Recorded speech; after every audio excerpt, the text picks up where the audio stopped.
Thank you, everyone, for attending your Fort Worth City Council public hearing. I'm going to call the meeting to order and turn it back over to our City Secretary's office.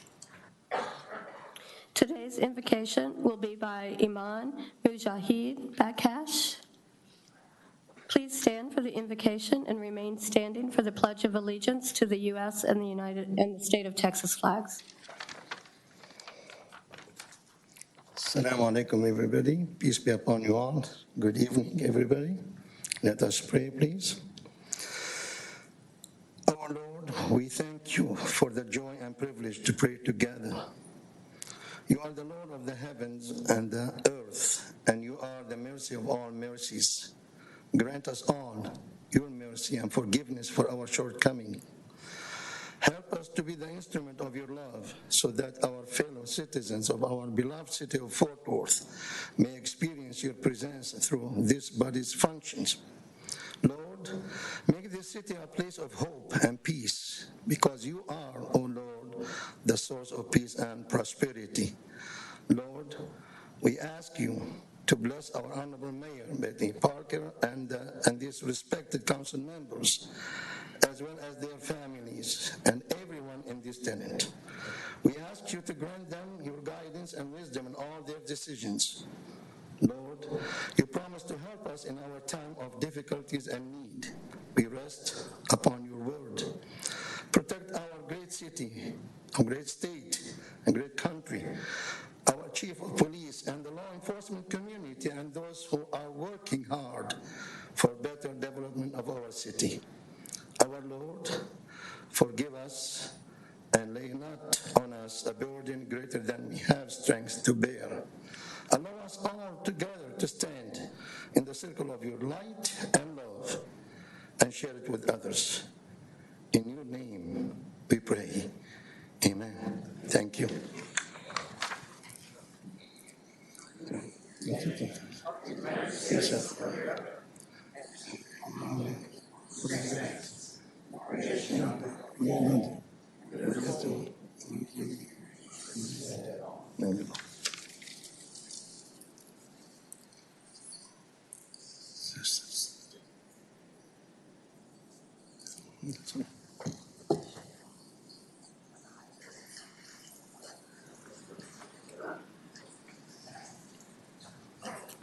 First item of business is the consideration of the minutes from the March 1st, 2022 work session, the March 1st, 2022 public comment meeting, and the March 8th, 2022 council meeting. Thank you. Council, I've got a motion from Councilmember Crane. Any other discussion, Council? Please vote.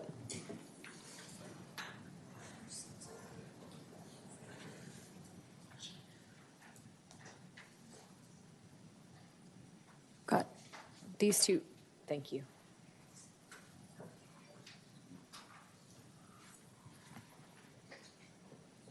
Motion carries. That concludes the business, Mayor. Thank you, Jeanette. So good evening, everyone. We're so glad that you're here for our public comment period. Just a few notes as we get started, and as a reminder for any of you that don't attend more regularly, we do allow calls as well, so you may see some back and forth between City Secretary's office for phone calls as well as in-person comments. Each speaker is restricted to 3 minutes. And that's reflected on why we do that tonight. We have probably 3 hours worth of speakers, so it could be a long evening. I mentioned that not at all to discourage you from speaking, but importantly just to let you know that we do maybe go a little bit of a later evening. If you have anything that maybe has been repeated, if you'll just let us know who you agree with. If you're talking about redistricting, any specific map that you're most advocating for. Each one of us on this dais take copious notes and really follow that commentary closely, so it's really helpful to us as well. And with that, I'll just move to our first speaker. We do appreciate you being here. Susan Kinney, I think, is our first speaker who's a caller.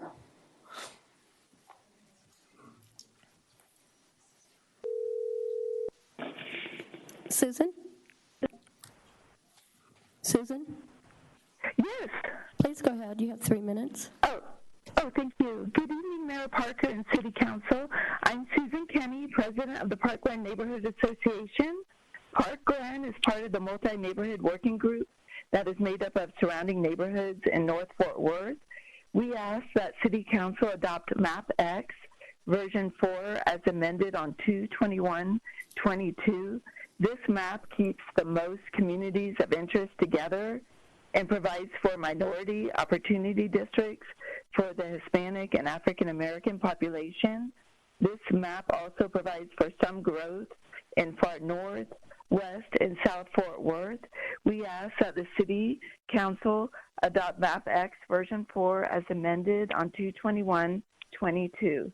Thank you so much for your consideration. Thank you, Susan. Our next speaker is Byrick Ellison, who's followed by Lauren King, who I think has a group. Byrick? Thank you.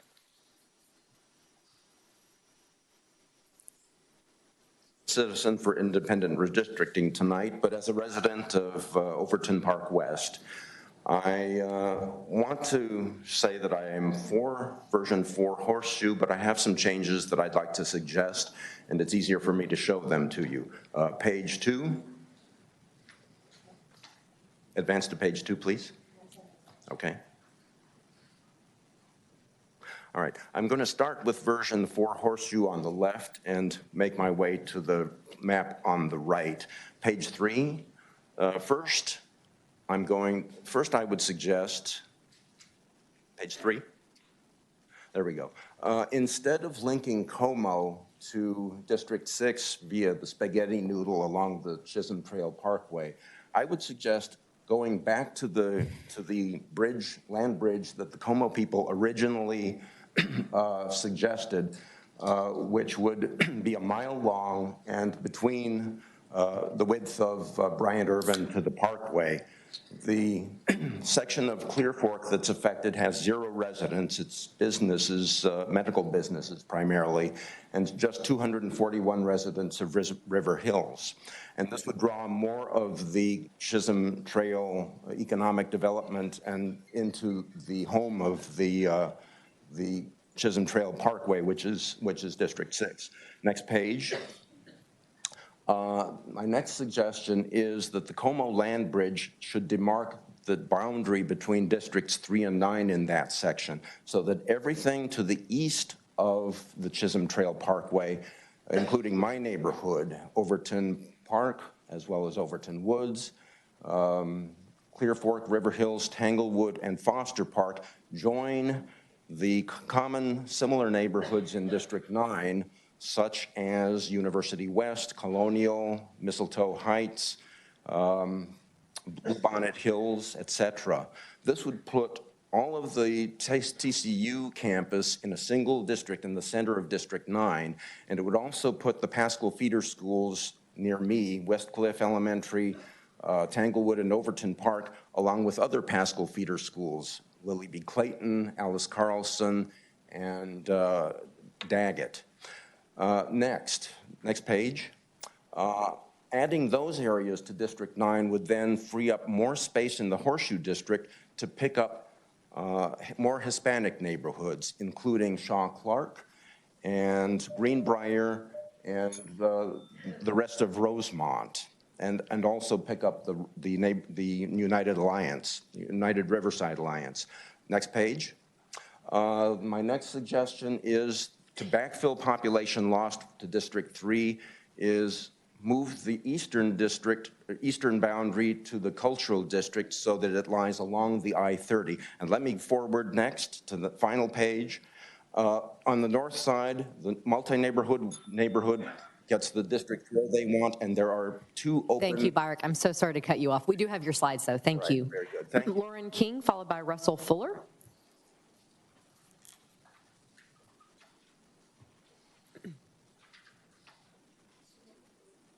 Thank you. And Lauren, I think you have a group, so I guess call a few names. Jeanette, is that correct? Yes. Okay. Is Bruce Frankel here? Present. Charmaine Robarts? Steve Christian? Bob McCarthy? Present. Carol Hendricks? Present. Amanda Kirksey? Present. Cynthia Miller? Present. Tom McDermott? Present. Brad Thompson? Present. Carol Hendricks? Present. she was listed twice. Christy Roach? Okay, there, Jeanette, because we've got 10. Thank you, Lauren, go ahead. Lauren King, and my city of residence is Fort Worth. So good evening, Mayor and Council. My name is Lauren King, and I'm the Executive Director of Tarrant County Homeless Coalition.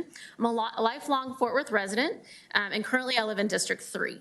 So thank you so much for the opportunity to speak to you all tonight and make a comment about an investment in housing for people who have experienced homelessness. First, I just want to say thank you. The City of Fort Worth has been committed to addressing homelessness for many years. You've continued to show your support by dedicating city general funds to the solution, something that no other municipality locally has done. I cannot say enough about the impact this has had on our ability to serve people experiencing homelessness. Your leadership on the issue has enabled Fort Worth to garner national attention and become a true leader in the field. I don't say this lightly, and I say this with real honesty. We could not do our work without your partnership. Tonight, I want to talk to you specifically about what a significant impact an additional investment in housing for people experiencing homelessness would have. As I'm sure people have said before about ARPA funding, this is a once-in-a-lifetime opportunity to invest in permanent infrastructure for homelessness that will have a long-term impact on our community and for people's lives for many years to come. It's not something that will just impact us now, but I hope in decades to come we can look back and say that it made a change. Fort Worth is ahead of the game once again. So early on, you all dedicated all of your home funds to develop permanent supportive housing. I truly applaud you for this. As you know, you have an RFP on the street now, available for organizations to apply to build housing, permanent supportive housing specifically. With this investment we will come incredibly close to ending chronic homelessness in Fort Worth and will likely be the largest city in the US who has ever done that. Additionally, we've seen so much success in Fort Worth when you all have chosen to invest in housing. Two shining examples are Casa de Esperanza and Quail Trail. Casa was created in 2020 with CARES money. Because of Fort Worth's investment, we were able to move 119 people off the streets and out of shelter. In fact, this enabled us to move the largest group of unsheltered people off the streets at one time, with around 70 people moving to Casa and now calling it home. Additionally, Quail Trail is a unique residential development nestled in a neighborhood in Northwest Fort Worth. They will also house nearly 50 people who are on the streets and in shelter. Housing makes such a difference to both our community and the person it's serving, of course. I can't talk about these projects without mentioning the dedicated nonprofits and developers who are committed to building housing and giving people a second chance at life. They often work in innovative ways and in non-traditional ways to create housing that meets people's needs, and it's also ideally a value add for any neighborhood that this housing sits in. I am happy to also report some good news as well for our community. Because the city has invested so much money in permanent supportive housing and in homelessness over the years, the Homeless Coalition asked the county to make a significant investment of ARPA dollars to build additional supportive housing that's needed. We're excited to let you know that on March 1st, Commissioners Court allocated $32.5 million to develop supportive housing for people exiting homelessness. This will allow the Homeless Coalition's partners to build at least 250 units of housing. This was incredible news, and we're excited to get started on projects. In addition to the $15 million that you also generously dedicated to PSH development, the Homeless Coalition also submitted an ask to the city for additional funding in the amount of $24.5 million. This funding would primarily be used to build deeply affordable housing for families and others who can't make ends meet. Financially, the numbers just don't add up for them. This group often experiences homelessness because of economic reasons, primarily because their wages cannot keep up with rapidly rising rents. A hot real estate market has its pros and cons. We probably look at it as a good thing. We're a growing city, we're vibrant. But one of the downsides for us is that places to live are really hard to come by right now. To give you an idea, right now we have about 220 households who have rental assistance and are actively searching for a place to live. They cannot find a unit to rent. Building housing would significantly impact unit availability and how quickly we're able to get people out of homelessness, especially the children who are experiencing homelessness. This is a group we want to make sure that we can move, we can always quickly find a place to call home. We know that that makes a huge difference. Again, I want to say thank you for your dedication and your commitment to being part of the solution to homelessness. Over the years, your investment and continued support of this issue has made such a difference and has allowed our system to reduce the number of people experiencing homelessness, even despite a pandemic, which everyone thought it would go the other way. Please know that the Homeless Coalition is your partner in this and is committed to finding solutions that work for everyone in our community. The Homeless Coalition and our partners encourage the city to consider the Homeless Coalition and our partners encourage the city to consider continued support and investment in housing. With this investment, we can ensure that Fort Worth continues to be a vibrant community and someplace where everyone has a place to call home. Thank you. Thank you, Lauren, very much.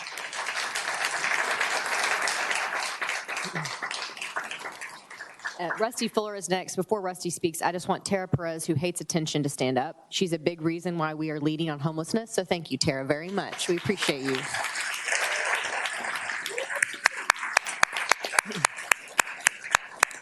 Rusty, your turn. Good to see you. Thank you a lot. I really appreciate this. You know, and thank you for the opportunities for this, for public comment. You know, I don't know of any other big city like this where we have the opportunity to do what we're allowed to do here twice a month now, So anyway, my name is Rusty Fuller. You probably recognize me as one of the same old people that shows up all the time, but I'm president of the North Fort Worth Alliance, and tonight I'm also representing the Multi-Neighborhood Working Group. We are community and homeowners association leaders of approximately 141,000 people. We're here to follow up on our letter of 3/2022 to advocate for a compromise on the redistricting that provides the important aspects of redistricting and a little bit for growth. We're advocating for Map X version 4 as amended to 2122. This map was seemingly overlooked. The redistricting task force recommended and the council approved high and low priority considerations for drawing maps with which you are all familiar. Map X version 4 as amended to 2122 meets all of those considerations. It would create 2 strong Hispanic districts, one in the southeast, one strong and one opportunity Afro-American district, and one toss-up district. The map also populates 3 of the growth districts, 3, 6, and 10, at or below the average, leaving room for growth. This map has the lowest COI of 20.8 of any of the maps that are still under discussion. In full disclosure, this and all other maps under discussion have 5 Anglo districts. Map X version 4 as amended meets all the evaluation criteria. None of the other maps do. All the other maps exceed the COI criteria. Map version 3 with horseshoe leaves the compactness criteria unmet. Maps version 2 and version 4 with the horseshoe both fall outside the census block group and compactness criteria. This map was overlooked due to the timing of its submission and discussion of adding a horseshoe of version 3 and adding the horseshoe to version 4, but before it was even released. We would ask that you take a close look at the map and see if it can bring together on a map for the future of all Fort Worth, with the opportunity for minority communities to obtain at the voting booth the advantages reflected in the numbers, and a base on which future redistricting can build. Thank you. Thank you, Rusty. Our next speaker is Toby Owen, who also has a group, followed by Jody Gonzalez. Will the following people identify if they're in the chambers? Maddie Compton. Becky Delane. Present. Catherine Godby. Present. David Grable. Here. Harriet Harrell. Present. Paul Harrell. Present. Carol Hawk. Present. Cheryl Langford. Present. Bob Lott. Here. Josh Lucas. I think that's 10. Thank you, Jeanette. Hi, Toby. Hi, Maddie. Glad to see you. You too. I should say Mayor Parker. No, you're just Excuse fine. me. I'm You go sorry. ahead. Thank you guys very much for allowing us to be here this evening and to share our opinion. And it really is a great thing that you guys have incorporated this into the process for open dialogue from the citizens. Again, my name is Toby Owen, and I'm the CEO of the Presbyterian Night Shelter. here in Fort Worth, and everyone's a familiar face, and most of you have all been out to the shelter over the last several months. I am representing from 2400 Cypress, which is the shelter, and again, thank you guys very much for this. And as you can imagine, I'm here to speak on the support of ARPA funds going towards the homeless solution. And I've been doing this work for 27 years. I know I don't look that old. I know I look very young, but that's how long I've been doing this. For the last 12 years, I have been at the Presbyterian Night Shelter. And when we first started, and for many, many years, the solution in Fort Worth towards homelessness was simply to manage the problem. It was to have shelters that would open their doors at 4 in the afternoon. We would fill them as full as we could and then open them back up at 7 in the morning for the homeless guests to exit and go back out on the streets of Fort Worth. I can say with all confidence, over the last 10 years, that mindset has changed. We're no longer simply managing the problem, but we truly have solutions to ending homelessness for our Fort Worth citizens that stay in the homeless area. We also often refer to that sort of as the front door and the back door. Front door meaning that the shelters are the front door with people entering, and then housing is the back door, leading people out the back door into their own homes. And that is what we have worked towards. And the numbers that you hear often also bear that out. In 2012, it was 9 years ago, eight or 9 years ago, we had the community, not just the shelter, but as the service providers, we had 712 move-outs that we helped people assist in their move-out, 712 in 2012. It's not all that good, to be honest with you. But we began to really implement a lot of efforts towards housing first, which meant we were trying to become a leader become a leader that others would look at to show that we were really improving. And over the past 10 years, our system has changed. In 2020, that's the most recent numbers. We'll hear 21 tomorrow. In 2020, the community, the COC, we helped 1,921 people exit homelessness into locations that were good for those citizens. And so we have really implemented a lot of change. This does not happen overnight. It takes a lot of learning on our part, looking at other organizations across the country that have been successful. It also requires collaboration among the partners of all the nonprofits. And most importantly, in my opinion, what you must have is a strong collaboration with our city government. You must have that. It must be engaged, supportive, innovative, which will lead to a strong partnership. My 12 years at the shelter, I can honestly say that we have that with our city government. If it comes to our city staff, you mentioned Tara, another person that never gets credit and doesn't want that, but it's Fernando, working behind the scenes. He's also working on redistricting, Toby. He's busy. He is someone that's made a huge difference. And all of you truly have made such a huge difference. Going back to Mayor Moncrief, to Mayor Price, and with you, Mayor Parker, all of you on City Council have taken a part in that effort to help us end homelessness within Fort Worth. The pandemic has really brought a lot of challenges, as you know so well, but it also has brought a lot of opportunity. And I can say, being on the ground with this effort, we are staring at a once-in-a-lifetime opportunity for us to completely change the way that we address homelessness, to completely change it for decades to come. And that is through the continued development of supportive housing or housing in general for a homeless population. You have a lot of tough decisions that you've made. You have more to come.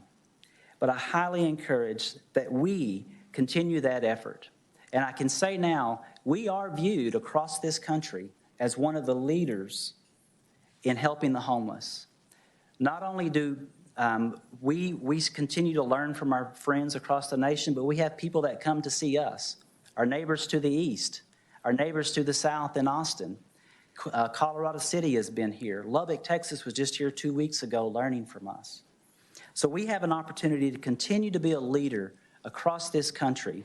And so I encourage and I hope And I so desire for as much money be put towards the ARPA funds that can go towards that, so we can continue to address this issue, not to manage it, but to solve it. And we have that opportunity that we'll never get again. So let's take it, let's run with it, and let's end homelessness for the guests that need that to happen. Thank y'all very much for all that you've done and what you will continue to do. Thank you, Toby. We appreciate it. He's here. He's here. I just lost my place. Thank you, Toby. Jody Gonzalez. And I should have mentioned, if there's anybody here that has children with them that might want to be moved up on the agenda, because I know it's school days, we're happy to do that. If you'll just let Ron or Melissa know, and we'll move you up in the agenda. Thank you. Hi, Jody. Good evening, Mayor and City Council. I feel very privileged, and I feel like I ran a long race. If I lose my breath, I'm very excited about today. Today can be a very historic day, and for a lot of people who are in this chamber, they're not aware of the history of getting to here today. Let's go back to the 60s. Back in the 60s, there was segregation. And I was one of those. Yeah, I'm not old. I believe Mom, I don't know what year in the 60s, but they formed a redistricting task force. We were trying to get representation for Hispanics, particularly on the South Side. There was no representation on City Council, nor was there any on the school board. So they formed a task force very early. They organized neighborhoods, church groups, school groups, PTAs, et cetera. Well, it took them over 20 years. In 1980, they finally had the districts redrawn for the school district. We still did not have one for City Council. We still had no representation. We did at that time. And they helped us with getting the school board to expand. They added 3 seats. We still had no seat on the south side, only one on the north side. So for all these years, this redistricting committee has involved various neighborhood groups throughout the city. And so that happened in 1980. So here, every census, every year, we tried to come and bring an extra seat as our population kept growing and growing. The Hispanic community now has over 35% of the population. With these 2 new seats, that is what we're celebrating. We have 2 new seats. This is an opportunity to make good, to give fair representation, which is only justice. And that is what we're asking for today, to consider and support the V4 horseshoe map. And in it, that is the most equitable in bringing the full circle of fair representation at our school, at our city council. And on the map, it's it's changed a lot, and it's been confusing for me. I was part of these committees and part of the lawsuit back in 1973. I was in high school. I'm now going to be 68 years old this year, and we still don't have a seat. And my daughter would like to run for city council or the school board. She doesn't have an opportunity because they do not have enough in our, oops. You have 30 seconds, you're okay. So I guess what I want to say is I'm doing this for my grandkids who go to school in the South Side. They're above their grade level reading. We support the schools. We support what we're doing here today, and I hope we can get you to support that also. Thank you. Thank you, Ms. Gonzalez. Our next speaker is Ricardo Avita. Ricardo Avita. There's some movement. Can tell if he's here. No. Hi, Ricardo. Come on down when you're ready. And our next speaker after that is Dreon Jones. Dreon's a call. Okay.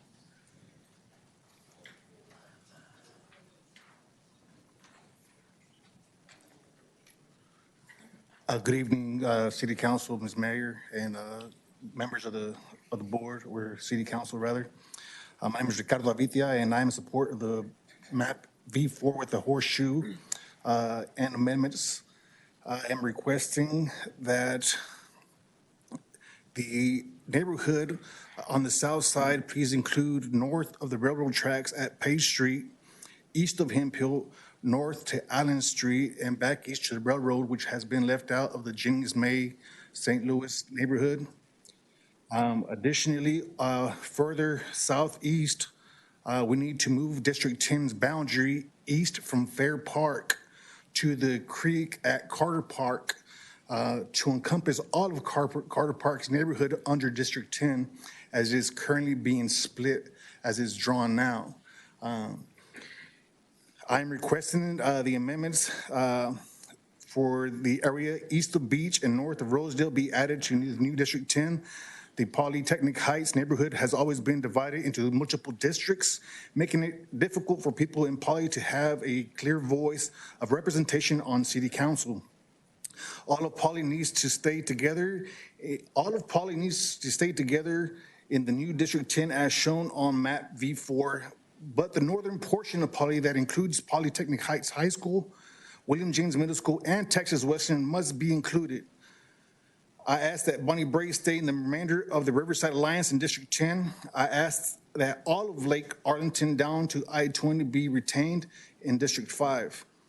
Map V4 also allows the Rosemont Worth Heights neighborhoods to advocate for the development changes they would like to see along Hemp Hill and south of Barry, including the upcoming sale of Our Lady of Victory. It joins Como with District in a person of color opportunity district while keeping the North Crowley School feeder pattern whole. It unites historic Southside, Morningside, and Hillside in District 8. It also ensures Stop 6 remains in District 5. It maintains District 2 as a strong Latino opportunity district and includes future development in Panther Island. Most importantly, map V4 ensures historically disenfranchised voters will have voting power and a voice in this city for the coming decade. Thank you for your attention. Have a great day. Thank you, Ricardo. Our next speaker is a caller. Okay, we're going to skip callers. We got a few phone issues. Damon Perez, who I think is here in person. Is Damon here? Thought I saw him. I know, but they said he couldn't get a hold of him, so I thought he was here. There's Damon. Your turn. I thought I saw you. Sorry, I didn't know they were going to leave. That's okay. Our next speaker after Damon is Bill Shore. Sorry about that. Now I'm out of breath. I had to run down. You're good. Thank you, Mayor Matty Parker, Council. This has been a shot for me today. All these people behind me, every one of them I know just about, didn't even know they were going to be here. I had surgery last week. I'm still getting over it. Someone told me to come down here today. I'm sure it was you know who. So, I'm from District 2. I have property in District 5 and I have property in District 6. I've talked to a few of y'all, met a few of y'all, would love to meet everybody when the opportunity comes. I know it's hard to get together to meet, but I did give y'all some information that was passed out earlier, the brochure and business card. Those are me. Me. My assistant was supposed to be here with the script, so I'm kind of making it up as we go. But what was a shocker is Lauren King and Toby back here. Those are the people I want to work with. I have a nonprofit organization called North Texas Wandering Community Corp. I want to build homes for the homeless. These are starting homes. These aren't permanent homes. This is where they can come and get off the street. Be safe, be secured. Don't have to worry about those tents. Don't have to worry about their neighbors. So, and I'm here to say thank you for everything y'all do. I appreciate every single one of y'all. And that's all I have. Thank you, Damon. It was good to see you. Thank you. Bill Shore, followed by Christel Galvan. Mayor Parker, Mayor Pro Tem Bivens, and members of the council. I'm Bill Shore. I live in the Crestwood neighborhood of Fort Worth. I'm here today to speak in favor of map V4 Horseshoe. As other speakers have said, and I'm not going to repeat this, that that is the map that provides the most equitable opportunities for minorities in the city of Fort Worth and has the strongest voting percentages for minorities in all 5 of the districts in which they have a good opportunity to be elected. I've submitted letter on behalf of myself and 7 of my fellow task force members in support of that map. But today what I'm speaking about is there are a lot of maps floating around, enough maps to make your head spin. I know, I was curious to see how many maps had been submitted, so I requested identification of the maps, and I was just astounded to see how many. Okay. And there are so many maps still left under consideration. So we started off with a webpage saying that there was going to be public comment on V2, V3 Horseshoe, and V4 Horseshoe. And of course, we're having comment on all of the maps tonight. But at some point, y'all are going to have to start with one of these maps. And I urge you to start with map V4 Horseshoe. Now, there are various speakers who have already suggested some revisions to map V4 Horseshoe. And I have spoken with Pablo Calderon, who's been drafting up some revisions. And there are 2 of them that I know of that I'm capable of describing. I can't go over all of the boundaries like our speaker before me, but 2 adjustments among the other adjustments that have been made to proposed map V4 Horseshoe are to bring the Riverside Alliance back together. V4 Horseshoe, as submitted, does not have all the Bonnie Brea separated out. One revision of the proposed map would do that. And another revision would put all of Lake Arlington shorefront back in District 5. There are other revisions to the map which Mr. Calderon, who will be speaking after I speak, can explain. So I've submitted a couple of slides that show 2 of the revisions, the Bonnie Brea in District 10 and the Lake Arlington shorefront in District 10. Those are just examples of the kinds of tweaks that have been proposed for this map. And I hope that you will start with map V4 Horseshoe when you deliberate in the work session tomorrow and make those revisions to come up with the best map for the entire city. Thank you very much. Thank you, Mr. Shore. I think we do have Dran Jones on the phone now.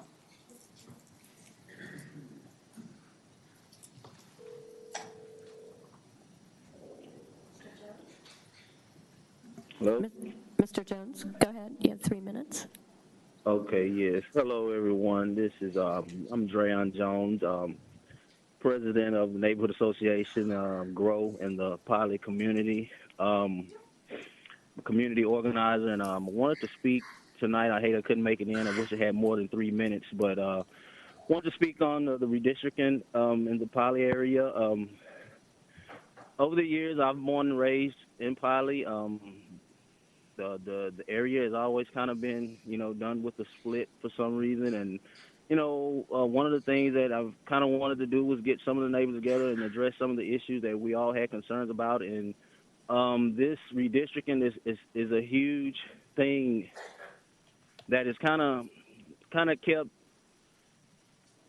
the residents from kind of just getting on one accord because everything's been kind of separated. So what I wanted to do was kind of get on and mention that, we've kind of wanted to support the map 4 with the amendments of keeping Poly High School, William James, and Texas Westland in the Poly community, along with keeping Bonnie Brea, which would become in District 10, and of course, Lake Arlington would be in the District 5.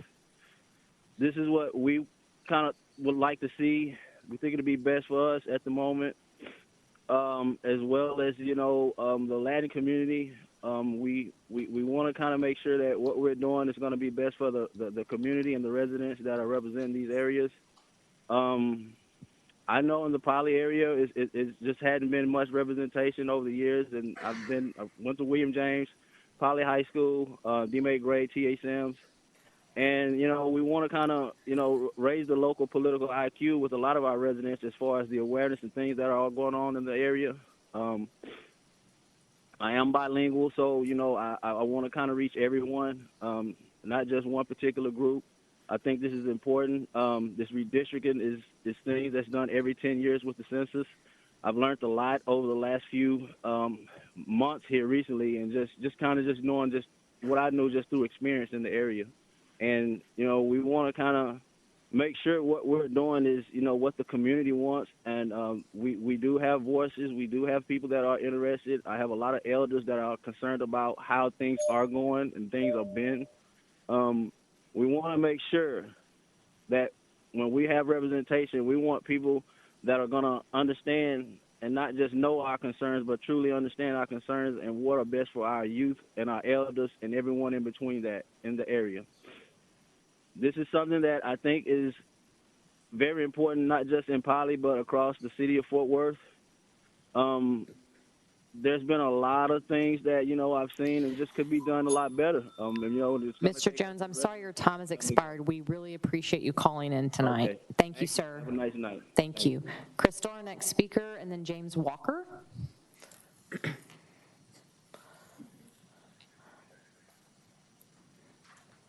Ms. Galvan, who's your buddy there? My buddy is Nikki Galvan. He wanted to say hello. Hi, Nikki. Hi. Nice to meet you. Good evening, Mayor and members of the City Council. I appreciate this opportunity to come before you and address the issue of redistricting. I would like to say that this is my son, Nikki, and he wanted to come to be here to advocate as well. So my name is Crystal Hernandez Galvan. I live in District 4, and I would like to start by acknowledging each and every one of you. I recognize that this process is a taxing one, and I know that you have worked diligently to preserve the integrity of your districts and its constituents. Based upon my review of the 3 maps presented, I am in support of map V4 with the Horseshoe Amendment. But as you continue to work to draw these lines, that will be concrete for the next 10 years, I ask that you consider the following. Our City Council needs more representation based on our city's diverse population.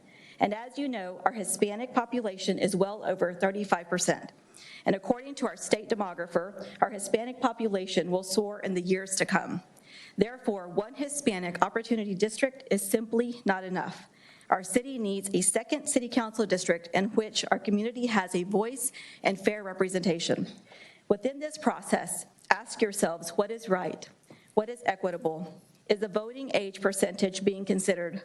Is it in compliance with the Voting Rights Act?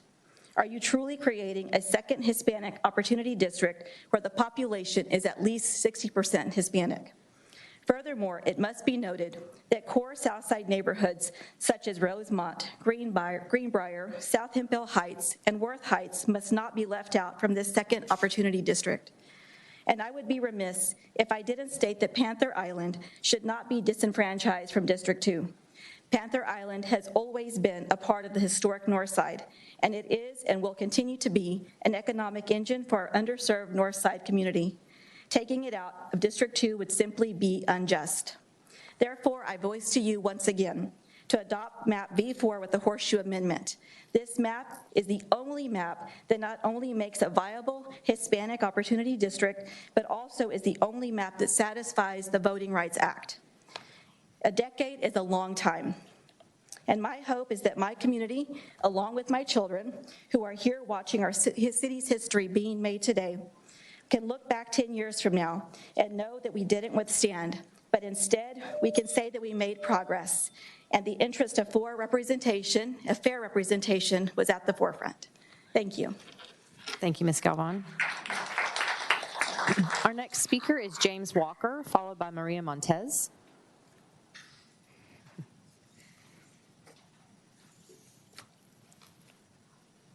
Is James here?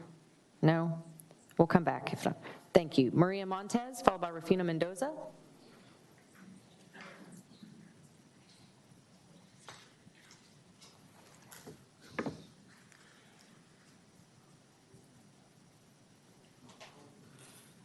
My name is Maria Montez, a resident of Fort Worth, a longtime resident of District 2, and a former educator, realtor, and vice president of the Northside Neighborhood Association.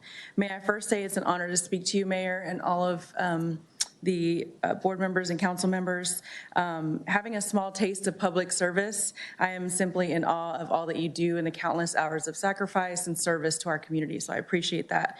I am here today in support of the V4 Horseshoe Map. I believe that this map allows for a second opportunity district for the Hispanic community, which is underrepresented right now at the moment, as there's only 1 out of 10, as she previously mentioned. It will also allow these communities to benefit from the new developments that are coming to Fort Worth.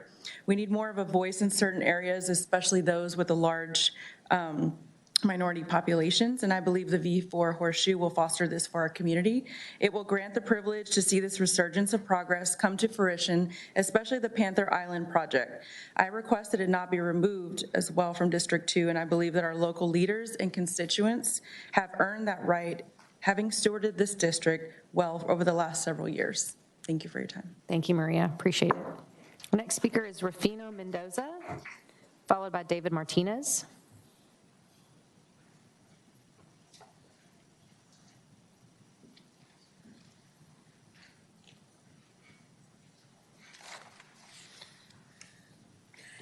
Good evening, Mayor Parker and council members. My name is Rufino Mendoza, born and raised in Fort Worth and a current resident of Southwest Fort Worth. I'm a longtime member of several Hispanic civil rights organizations in Tarrant County.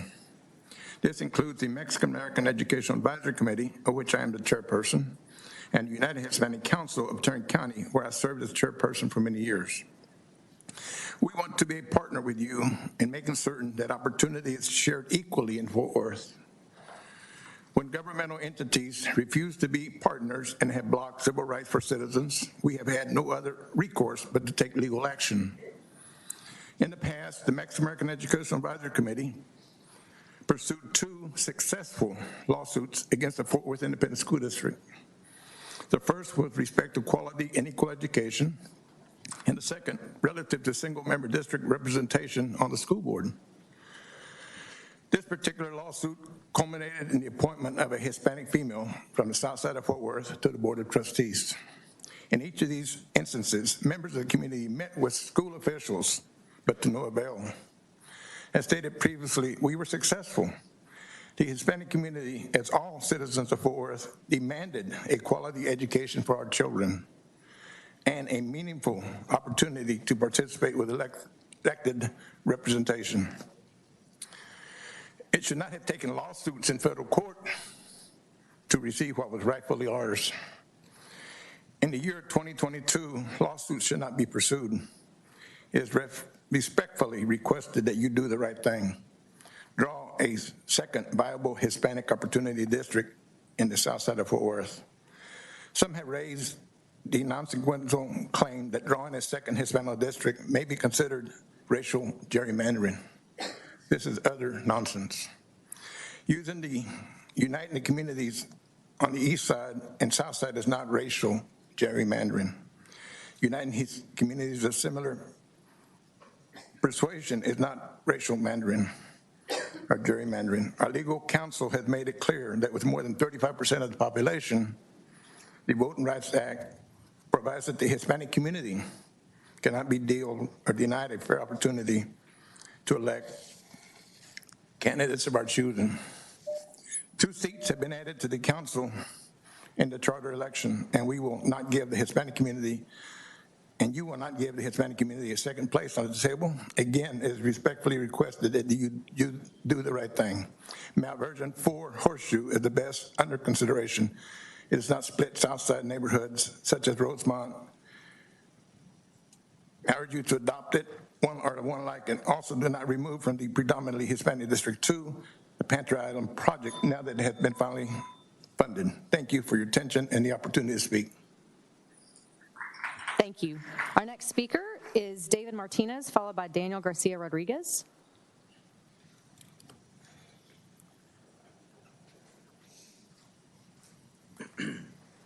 My name is David Martinez, and I am for map 4, V4, with the Horseshoe Amendment, plus including, I didn't get to see the map or where the street names were on the map. I requested it, didn't never get anybody contact me back, but I would like to have, if it's not on there, I would like to have Carter Park added, Echo Lake Park, and Brentmore, and the Southland Terrace added to that District 10 map, and keep District 2 with the Panther Island. One of the reasons why I'm for that, taking part of District 8 out, is because for many years, things have gotten worse in that area, and I believe with different leadership, Hispanic leadership, things could get better in that neighborhood.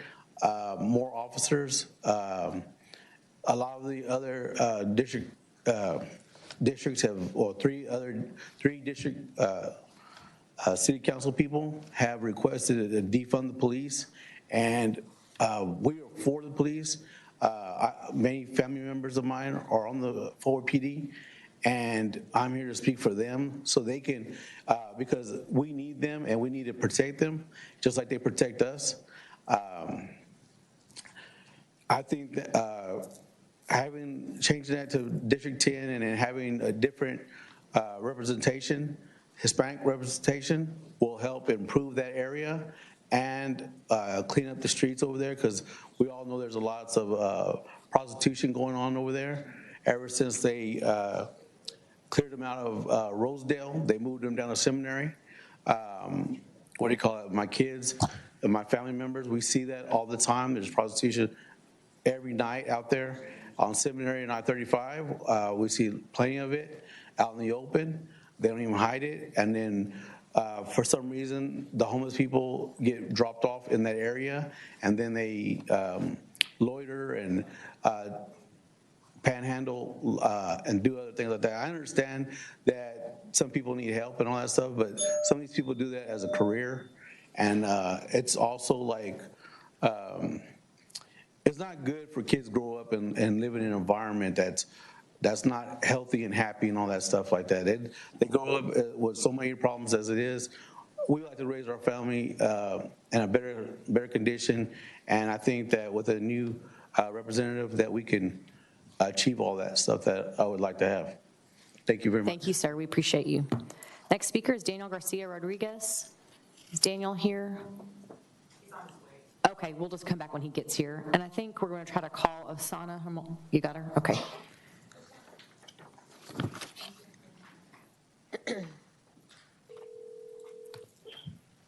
Osana?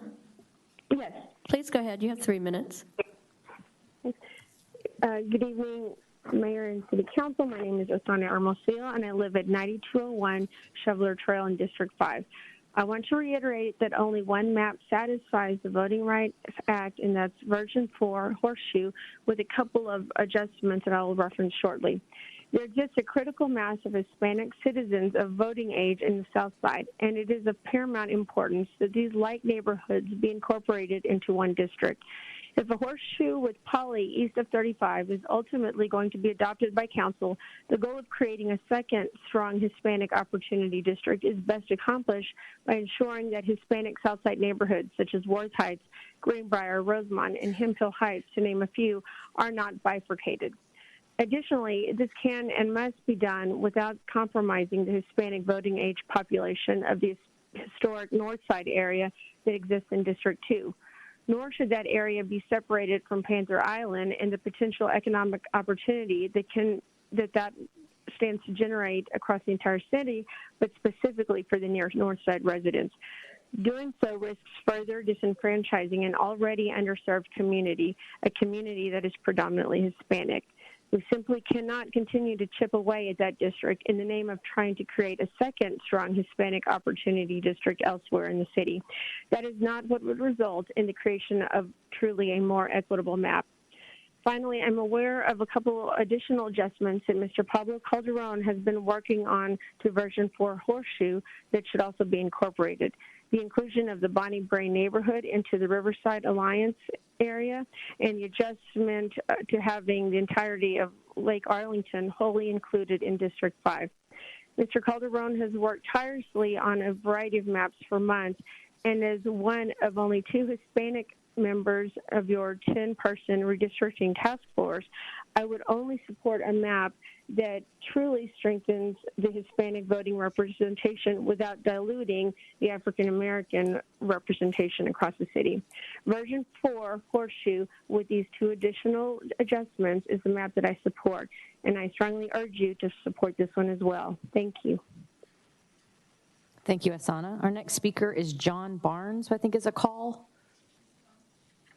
followed by Pete Munoz if Pete's here. John? Yes. Please go ahead. You have 3 minutes. Thank you.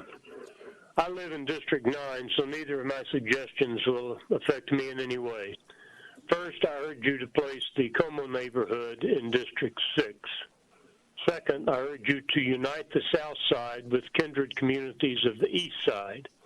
In the past, this was referred to as the Horseshoe map. These actions will give more minority citizens a viable voice in city governance. Thank you. Thank you, Mr. Barnes. Next speaker is Pete Munoz, followed by Stephen Roebuck.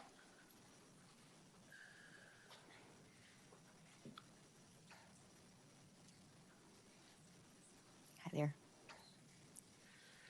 Good evening, Mayor and Council. My name is Pete Munoz, and I'm a lifelong resident of Northside Fort Worth. I'm also the elected constable of Precinct 5. I represent the Northside, Diamond Hill, and the Southside neighborhoods that have been discussed in the redistricting process. It is very clear with that, with over 35% of the population, the Hispanic community should have 2 opportunity districts. I urge the council to adopt map version 4, Horseshoe, or a plan like it.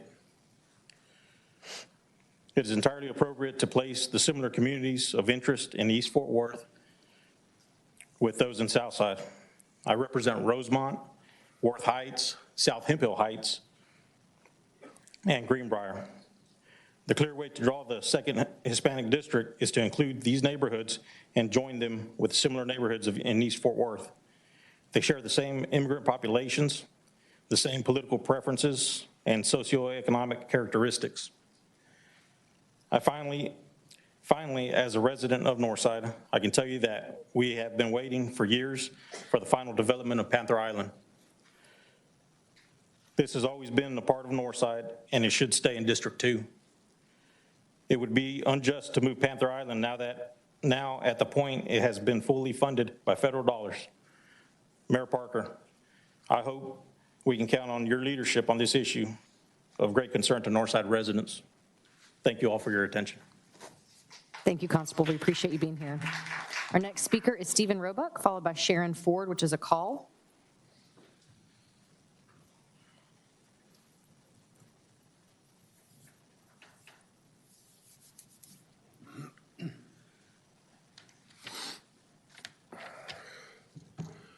Mayor and City Council, thank you for allowing having me have the opportunity to speak to you tonight. I live in District 6. I have a business in District 9. I'm president of Candle Ridge Homeowners Association, and I am an active Code Blue citizen patroller. I have a vested interest in Fort Worth in District 6. As a HOA representative, I've had several citizens contacting me voicing opposition to the new realignment for District 6 with the Como carve-out added to it. We do oppose the 3 redistricting maps you're currently considering, mainly because the District 6 makeup, ethnicity makeup, is already the most diverse in Fort Worth. If you add the Como district into our district, you're going to increase the minority population in District 6 from around 54, 53, 54% to over 60%. District 3 minority population will decrease from around 34% to around 30%. You'll be hurting District 3. It would appear to most citizens District 3 would need to have an increase in minority population, not a decrease. District 6 demographics are presently very well, if not very even with, when comparing ethnic population groups, we have 38% white versus 62% minority. It fairly closely mirrors Fort Worth's overall demographics of 39% white and 61% minority. We think it would be a mistake to upset the balance we have in District 6, and our fair and equitable demographics are what makes up a balanced district. The guidelines we looked at on your website were for considering a district redistricting were contiguous and they should share common boundaries, should be based on traditional adjoining neighborhood lines, and should be communities of interest with similar social economic characteristics. The maps with the carve-out areas from District 3 proposed to be added to District 6 do not meet the above guidelines.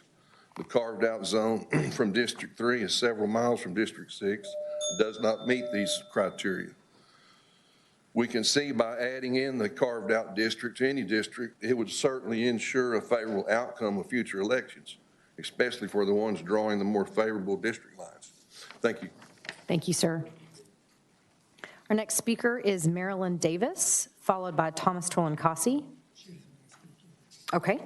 Thomas Torlankasi, followed by George Charles.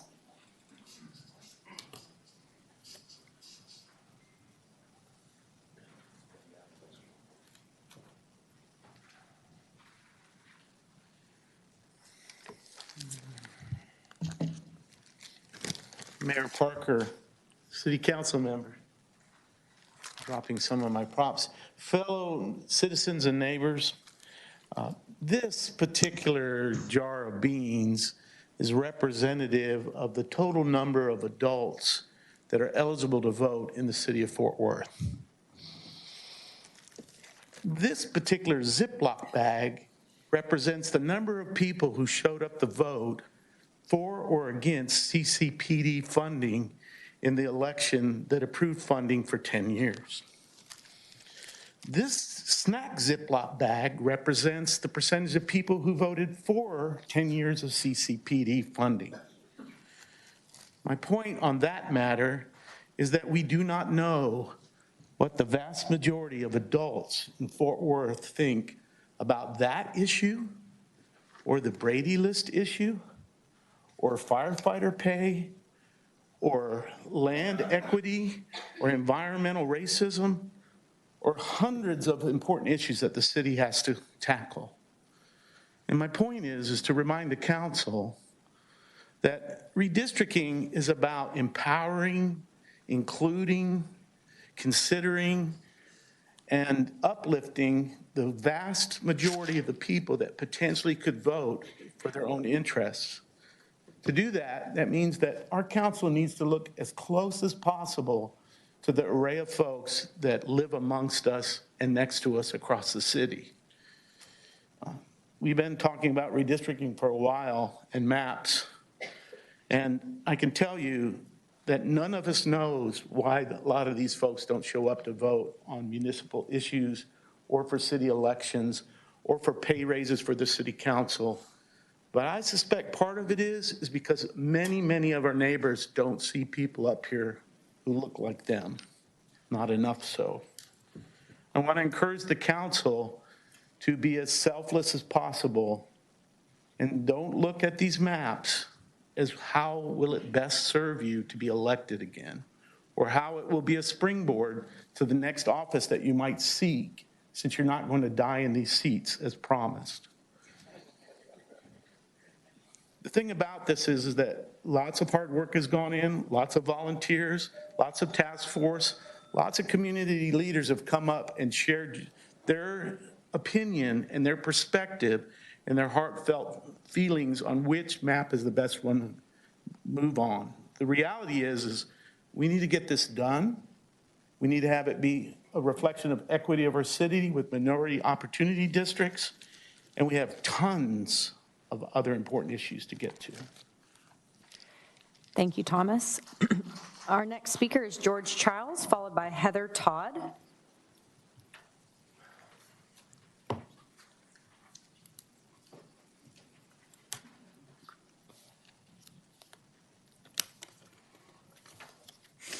My name is George Vernon Childs. My residence address is number 742901 Travis Avenue, Fort Worth. On June 11th, 2021, I started researching citizen review of police.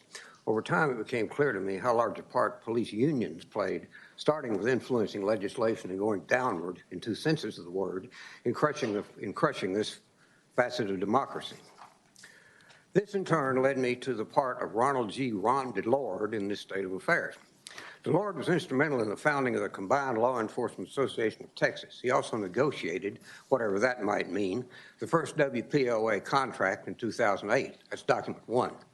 Despite this pivotal rule, in answer to a public information request for details regarding it, the city stated there were no responsive documents. DeLorde also co-authored 3 books on leadership of police unions, published in 1997, 2008, and 2017. The first of these was summed up in 2 quotes Smith in a New York Times article for December 17, 2021. The first is, quote, a police association leader must throw out all of those traditional notions of right and wrong, unquote. The second is the book's approving quotation of a San Antonio Union official statement, quote, if all else fails, we'll drop the bomb and live in the ashes, unquote. Sleep well, San Antonio. This article also reproduced a slide from a presentation DeLorde gave to union officials. That's document 2. It is of a cheetah devoting its attention to the carcass of a wildebeest while another wildebeest looks on. The cheetah is captioned, quote, union, unquote. The carcass is captioned, quote, elected official, unquote. The observing wildebeest is captioned, quote, wow, that could be me next time, unquote. The overarching caption is, quote, not lost on the rest of the wildebeest, unquote. I currently have copies still in shrink wrap of DeLorde's other 2 books. If one of the 3 council members who might be thought by the FWPOA to have strayed from the herd wants these copies without charge, along with my indexing, personal delivery will be made to the 3rd floor the next day City Hall is open. If either other council members both want this as well, if past experience is any guide, 10 days will be sufficient for delivery. My telephone number is on the speaker card. Thank you, Mr. Childs. Our next speaker is Heather Todd, followed by Fernando Peralta. Heather.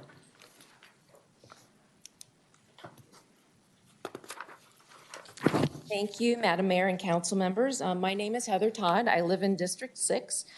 I'm commenting today to urge you all to support MAP 4 V4 Horseshoe because it keeps all of the Wedgwood neighborhood together. And the handouts have just a bit of information about the Wedgwood Historical Association, of which I'm the president. I've lived in Wedgwood for 21 years. WHA is a nonprofit devoted to promoting and preserving the architecture and history of Wedgwood, and we will be nominating Wedgwood for inclusion in the National Register of Historic Places. WHA has been working very hard during our first year to improve the sense of community in Wedgwood and to build neighborhood pride. To that end, we are collaborating with other groups, people and businesses in Wedgwood, like the different neighborhood associations, Wedgwood Garden Club, and our local vegan bakery. Therefore, we would be extremely frustrated to see Wedgwood split into different districts, 6 and 9. As a resident of Wedgwood, I believe that dividing the neighborhood in this manner may quash the resurgence we've been experiencing recently, and certainly will lessen our impact on issues that affect us. Furthermore, Wedgwood registered as a community of interest, number 71, by the stated deadline, and I would hope the council would bear that in mind. Thank you very much. Thank you, Heather. Our next speaker is Fernando Peralta. Do you have Fernando on the phone? Followed by Amanda Pittman, if Amanda's here. Fernando? Can you hear me? Yes, please go ahead. You have 3 minutes. Okay, thank you. Mayor and council, good evening. It breaks my heart that I can't be there in person, but obviously as my city councilwoman knows very well, duty calls, and I was called down here to the border, being an active duty, Texas Army National Guard soldier. So I'm down here, but that hasn't stopped me from advocating for our Hispanic community here in Fort Worth. And one thing I want to make very clear right now is I am in support, and I hope you will be in support of map V4 with the Horseshoe Amendment. This is the only map, one, obviously, as the president of Rosemont, that keeps our neighborhood together. It also breaks my heart that after speaking with my city councilwoman, and she even says publicly that she understands the needs of our neighborhood, that obviously doesn't correlate with her putting out a map that splits up Rosemont, which is a complete non-starter for our community. This map connects our south side with our east side, which two communities that have so much in common. One thing that I also want to make very clear after watching tonight is that the Como neighborhood needs to be put in District 6. This is what that community is asking for, and they've worked for, and they have organized for. This is the same thing that our Hispanic community here in Fort Worth is doing right now, and we are asking for this. We're getting organized and coming to you asking for this. So I hope you listen to the needs of the community, put self-interest and egos aside, and really put communities first, the communities that you were elected to represent. I do want to do a quick shout out to everybody for being there tonight and for supporting our community. And thank you to all those who have organized and come together these past couple days to make this happen. With that being said, thank you so much. Thank you, Fernando. Our next speaker is Amanda Pittman, followed by Sandy Russell.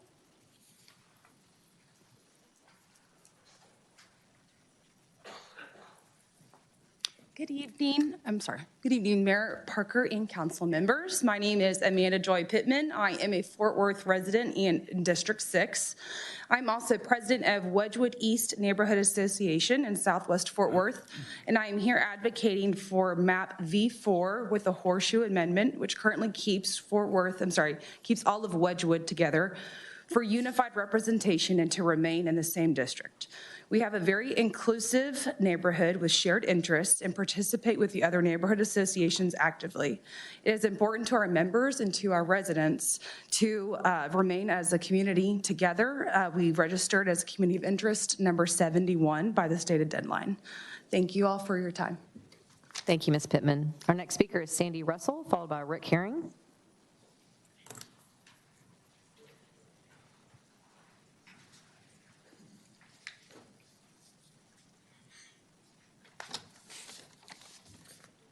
I'm sure, just give me 1 second. Okay. I guess I'm gonna stand right here. That's perfect. Thank you. Now I can see you. Okay. Dear Mayor and City Council members, I am Sandy Martinez Russell. I am the resident of District 6 right now. I was my prior resident of District 9. I am invested in the South Side because those are my roots and that's who shaped me who I am today. I stand here today a bit concerned, disappointed, and trying to understand this transparent process of redistricting. A task force was put in place. I believe we had about 26 maps or so that were submitted, and I was trained on it. I submitted one with Leadership Fort Worth as well.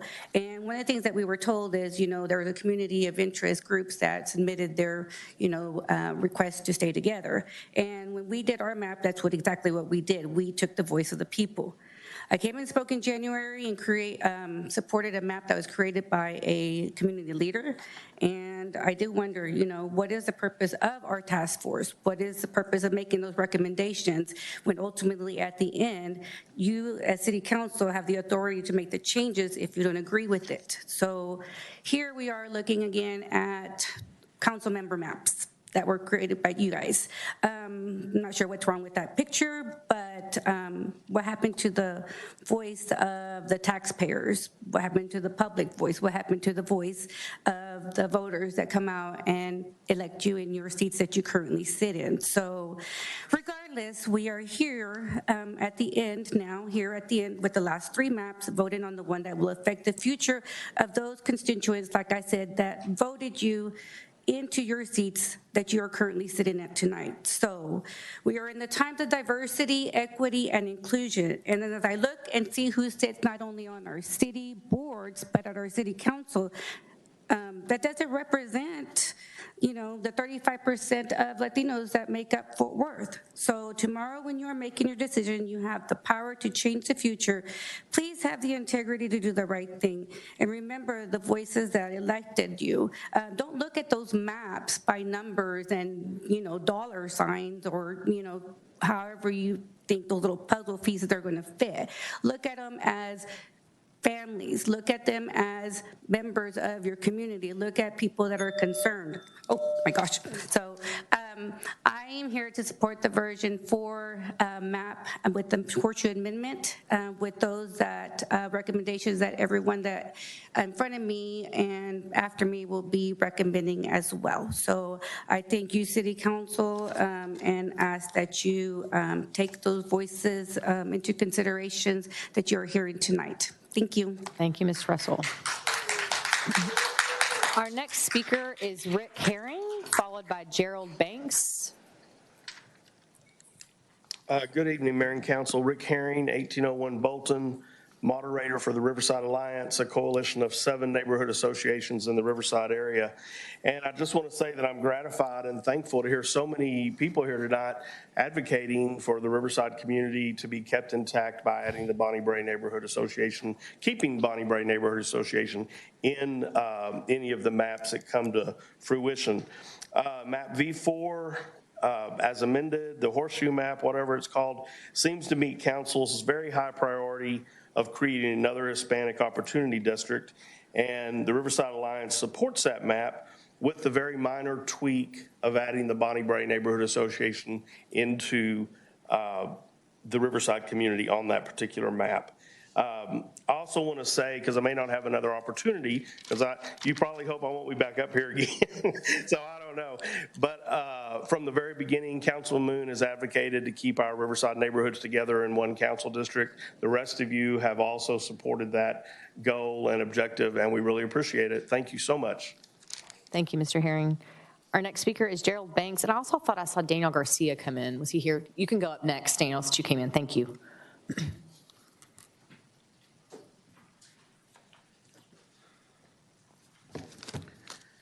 Gerald Banks Sr. District 5, Arlington Lake is District 5, but I'm not here for that. We are not here to fear the police, and ain't no telling when we might need y'all, but at the same time, there's no telling when y'all might need us. We don't need an overzealous cop like Morgan, number 4656 on the streets, reminding us of another William Martin waiting to happen. You know how that turned out. Mr. Banks, why don't you report her? I am, to the council and to the public, right here, right now. She threatened me with the shut up or your grandson is going to jail. I shouldn't and still didn't shut up. Now what? I have been patiently standing by and being active in the community where needed, when needed, but I figured to let this new council sort things out before making a grievance, and yet here I am again. Of course, you don't want me to start campaigning again. That would be a lasting effort as long as you sit in those seats. Tatiana Jefferson still hasn't gotten justice, and that ex-cop, Aaron Dean, still walks the street of Fort Worth. So what does that tell us? Officer Morgan, 4656, threatened me. Let me get over here.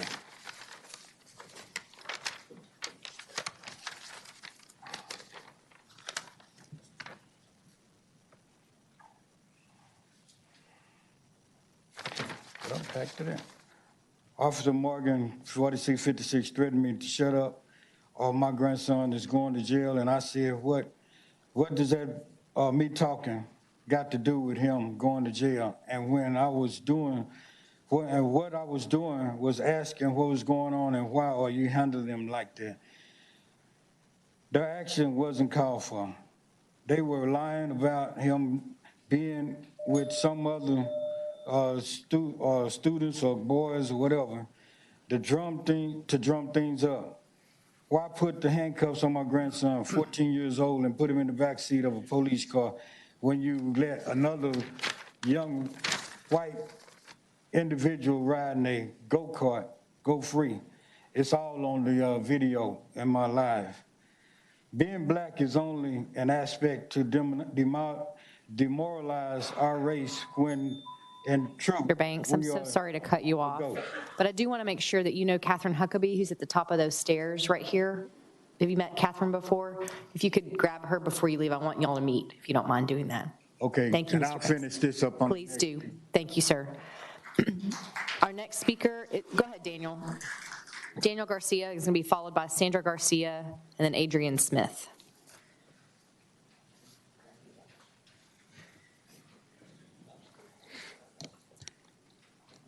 Good evening. My name is Daniel Garcia Rodriguez. I am the son of immigrants from Mexico and a community organizer with United Fort Worth, and a believer in the dignity and power of our people. We find ourselves fighting for a map in search of fair and equitable representation at the hand of a council who holds the power to disregard everything working class communities of color have shared because of your failure of moving towards an independent redistricting process out of political self-interest. If this is not the case, prove it by moving forward. Listen to the requests of communities that have been intentionally marginalized by decision makers. Prove that this is an inclusive city by your actions. The request I'm about to make grew out of a multiracial, cross-city collaboration of Fort Worth neighbors who believe in a fair map to ensure all of our communities have an opportunity to be truly represented and their neighborhoods protected. We're fighting for more Latinx representation with an understanding that we share neighbors, schools, and dreams with Black people who have fought so hard to be listened to. We stand in solidarity with our Black neighbors in Fort Worth and will not forget your fight for change and demands for justice. We would be in a completely different world without that. Power exists within and between our struggle to live in this city freely and authentically. I'm in support of Map V4 Horseshoe with 3 amendments. Map V4 Horseshoe creates a second strong Latino opportunity district without separating Black communities of interest and allows neighborhoods to preserve their history and culture as developments extend into the areas. I'm requesting 3 amendments to keep neighboring communities of interest intact. I ask that the area east of Beach and north of Rosedale to be added to the new District 10. The Polytechnic Heights neighborhood has always been divided into multiple districts, making it difficult for people in Poly to have a clear voice of representation on council. All of Poly needs to stay together in the new District 10, as shown on Map B4 Horseshoe, but the northern portion of Poly, that includes Polytechnic Heights High School, William James Middle School, and Texas Wesleyan University must be included. I ask that Bonnie Bray stay with the remainder of the Riverside Alliance in District 10. We also ask that Lake Arlington down I-20 be retained in District 5. Map V Horseshoe allows the Rosemont and Worth Heights neighborhoods to advocate for the development and changes they want to see in their community, especially Our Lady of Victory. It joins Como with District 6 and a Person of Color Opportunity District while keeping the Northside school feeder pattern whole. Map V4 is a real opportunity for historically disenfranchised voters to have power and voice in this city for the upcoming decade. Thank you, Mr. Garcia. Sandra's coming down, and then Adrian Smith. The speakers are not going in order by calling, right? They are actually down the list. Thanks, Bob. No, you can't talk from the audience. Thank you very much. Appreciate it. Hi, Sandra. Nice to see you. Hi. I'm going to keep mine short. I'm a little under the weather today. So Fort Worth is in a position to make history. As the Latino population of the Fort Worth is at 35%, adding a second Latino Opportunity District will set right in the initial intention from 2016 when the referendum was to expand from 8 to 10 council districts passed. While this does not guarantee someone that looks like me or someone with a last name like mine will win the election, it is a win for a community that gives back so much to the city of Fort Worth. One place at the table is no longer enough. Our community needs to be heard from the north side to the south side, from the west side to the east side. We are here to stay and deserve the opportunity for fair representation. I ask you to make the one and only decision to add a second Latino Opportunity District. Please vote for map 4, V4 with the Horseshoe Amendment, and to keep Panther Island in District 2 along with Como in District 6. Thank you. Thank you, Sandra. Our next speaker is, we have a phone call. I just went blank. It's James Walker, correct, Ron? Yes. Okay. Sorry, Mr. Smith.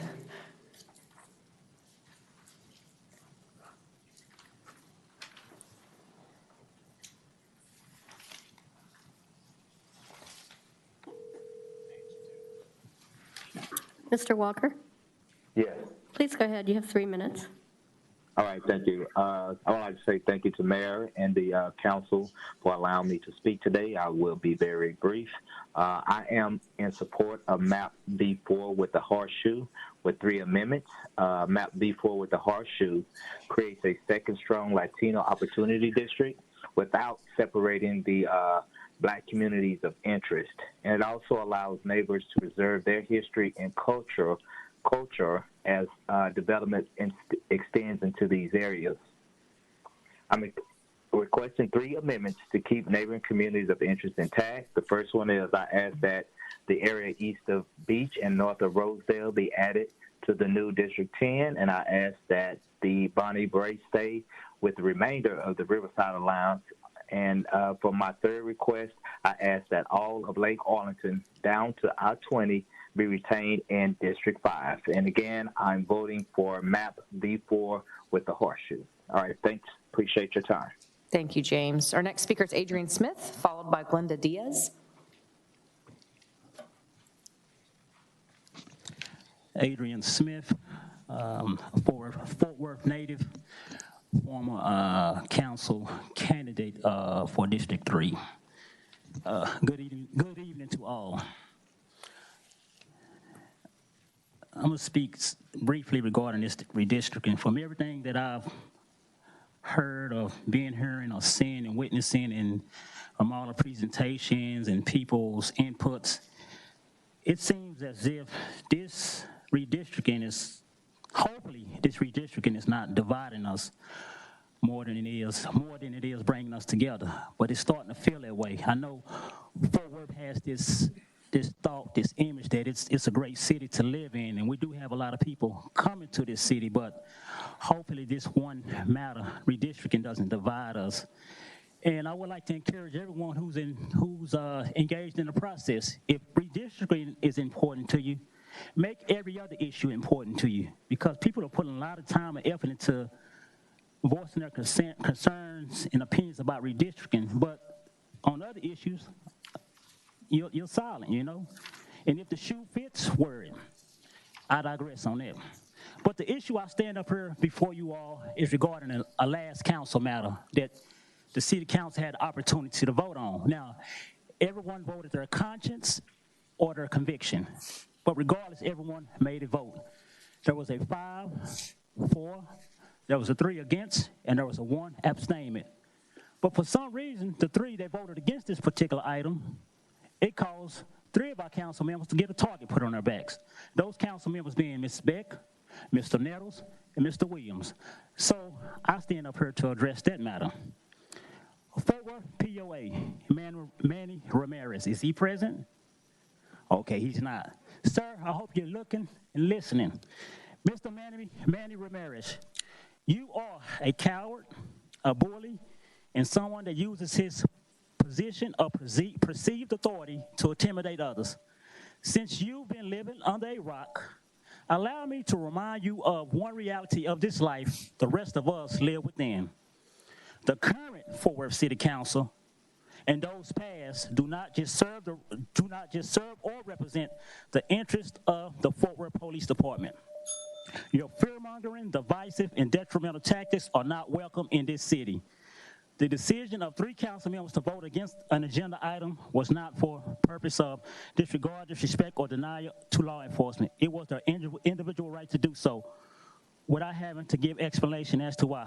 Now to address some of your BS talking points. It wasn't a slap in the face of the Fort Worth Police Department or their families, clown. It was a decision. It wasn't about politics or denial for officer safety, clown. It was a decision. Our current council Sorry, members Mr. are Smith. dedicated to We've this run out of city time. just as well as the Fort I'm Worth sorry, Police Mr. Department. Smith. I hate to cut you off, but I have to. Our next speaker is Glenda Diaz, followed by David Mendez. Mr. Smith, thank you so much. I'm so sorry. They are making decisions for the entire population. Thank you, Mr. Smith. Thank you very much for coming. We appreciate you. Glenda Diaz, followed by David Mendez. Okay, good evening. My name is Glenda Diaz, and I live in District 3, so Councilman Crane, you're my representative. So based on population growth, there needs to be more minority opportunity districts that reflect the growing minority voting age population.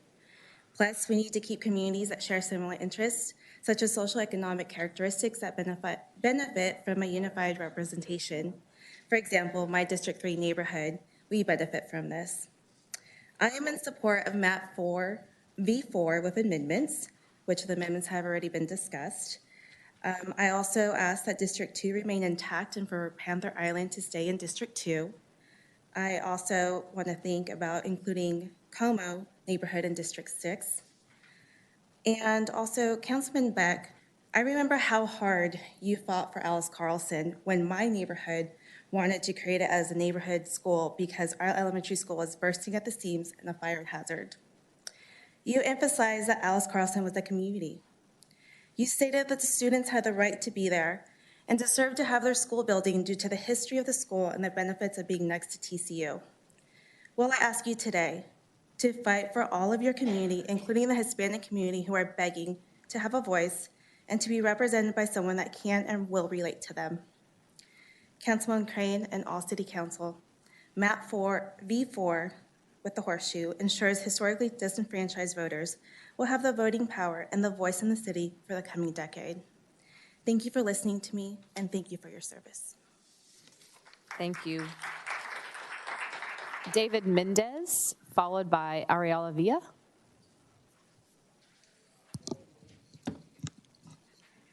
David Mendez speaking for Northwest Fort Worth Neighborhood Alliance, and we agree with Rusty Fuller's comments. Also, it is becoming clear that Northwest and North Fort Worth areas are to remain underrepresented, with the population being more than 30% of Fort Worth's total and growing. You should be thinking about that growth and how it's going to affect Fort Worth in the years to come. Dr. Chadwell of Eagle Mountain Saginaw ISD reports they have 21,000 students, and those numbers are projected to at least double in the next 10 years. However, the V4 map with horseshoe is becoming the map that is best for all of Fort Worth and minimizing impacts to COIs. The CVAP you are currently at with V3 is near 42%, making it undefendable outside the range set by the Voting Rights Act. V4 horseshoe fills that gap and makes it defendable. I'm also unclear how Panther Island, with zero population, was moved out of District 2 on the V3 horseshoe map, as this is an area with no voters. The move seems more of a power grab than it does what is best for Fort Worth. When Congresswoman Kate Granger was Mayor Granger, she talked about how the future development of Panther Island area would benefit the underserved Hispanic population of North Side. To move it out of District 2 makes zero sense to the benefit of Fort Worth. Please put aside politics and do what is best for all of Fort Worth. Thank you. Thank you, David. I guess we got a phone call, sorry.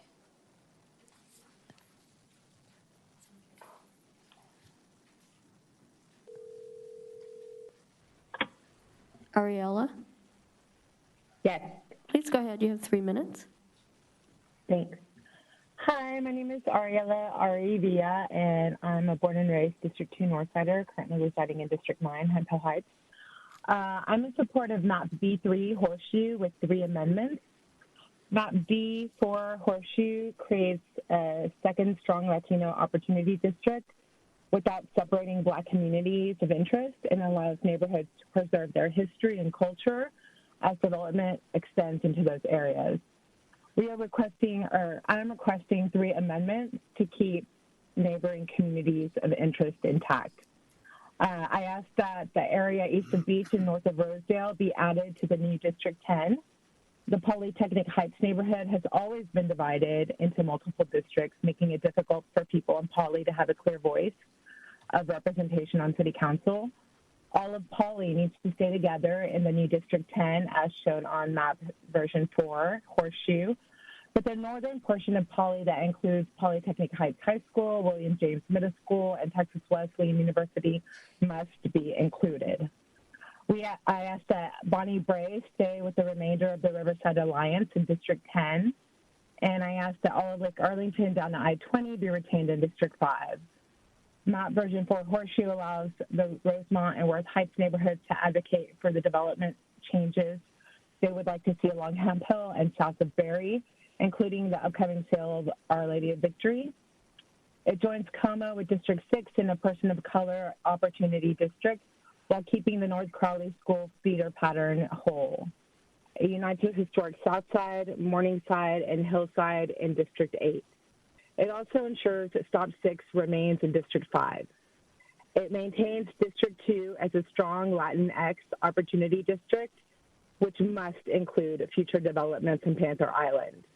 The idea that Elizabeth Beck, who has a history of ignoring the communities of color in her district, would look out for the people of Northside, the Golden Gloves, and the area that has the Pulga, which is already leaving.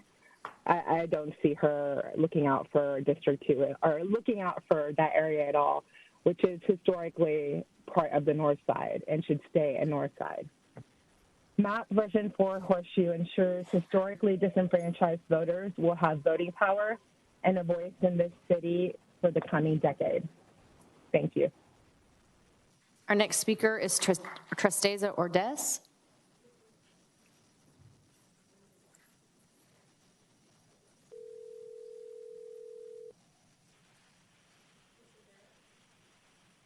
Ms. Ordez? Yes. Please go ahead. You have 3 minutes. Thank you. Good evening, Mayor and City Council members. It's been a few years since I've addressed the City Council of Fort Worth, but I'm happy to be able to be speaking to you all today. For those of you that don't know, my name is Tristeza Ordez, and I am currently a national veterans organizer. And it was in the very room that you sit in where I first stood publicly with my community. We came together against hate in that room, and some of the people that voted against us are now gone. Some of them are still there, and some of the folks that stood with us when those people voted against us are now in a position to really fight for our communities. The most marginalized in this city have had to endure years of rogue cops, corrupt city officials, racist, misogynist, homophobes, and transphobes, and sellouts.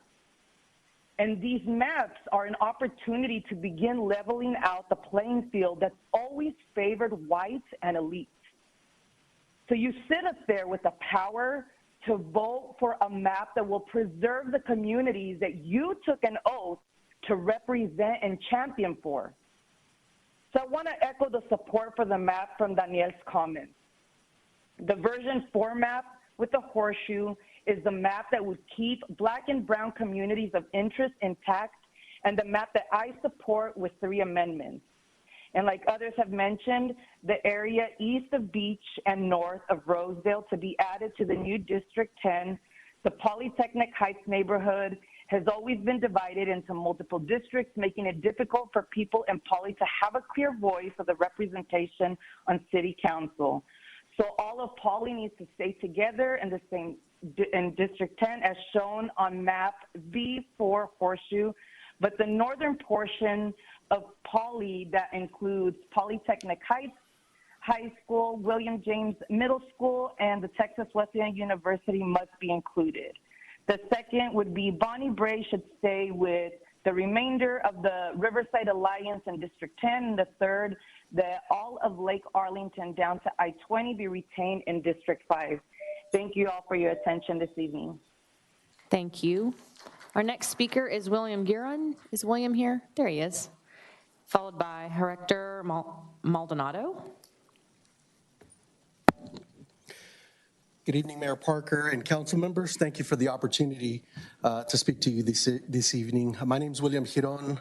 I reside in District 4 and I'm invested in District 2 as I served as the Executive Director for Artes de la Rosa, the only Latino cultural center for the arts in Fort Worth.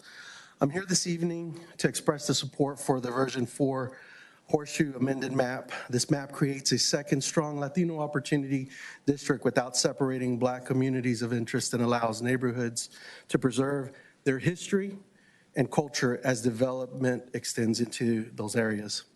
The Hispanic population in Fort Worth is over 35%. We must draw a second Hispanic opportunity district of at least 60% Hispanic population to comply with the Voting Rights Act. One Hispanic opportunity district out of 10 is not enough and unacceptable, especially as the Hispanic population in Fort Worth is expected to keep growing. In addition, Southside Hispanic neighborhoods like Rosemont, Greenbrier, South Hill, Hemp Hill Heights, and Worth Heights must not be left out of this new Hispanic opportunity district. The first Hispanic elected in Fort Worth Council was Luis Zapata on April 19, 1977. Next month will mark 45 years since he was voted in. It's taken this long to have this very important historical milestone opportunity at hand. V4 Horseshoe amended map will ensure historically disenfranchised voters will have voting power and a voice in the city for the coming decades. Lastly, this request is to not take Panther Island out of District 2. Many years ago, Northside was the industrialized zone dumping grounds of Fort Worth within a marginalized, underserved community, which was also unacceptable. As rezoning took place years later, the Hispanic community has taken pride in not only living and staying in the community, but also using their hard-earned savings to start their own businesses. The creation of Fort Worth Comprehensive Plan has always included Panther Island as part of the historic North Side. Panther Island is and will be the economic engine for our underserved neighborhoods. Finally, as a great blessed city that now prides itself as in embracing diversity, equality, inclusiveness, and accessibility, please remember, as elected officials, you make decisions in your respective elective terms, and you make history, set milestones as important of what we are discussing and requesting tonight that will send a message to the Hispanic community. Thank you very much for your time. Thank you, William. Our next speaker is Hector Maldonado, followed by Erica Ramos.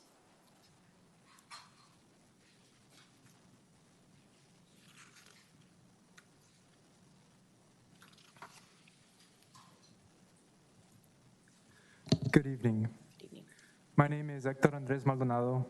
I am an organizer for JOLT, a Latino empowerment nonprofit, and a returned Peace Corps Mexico volunteer.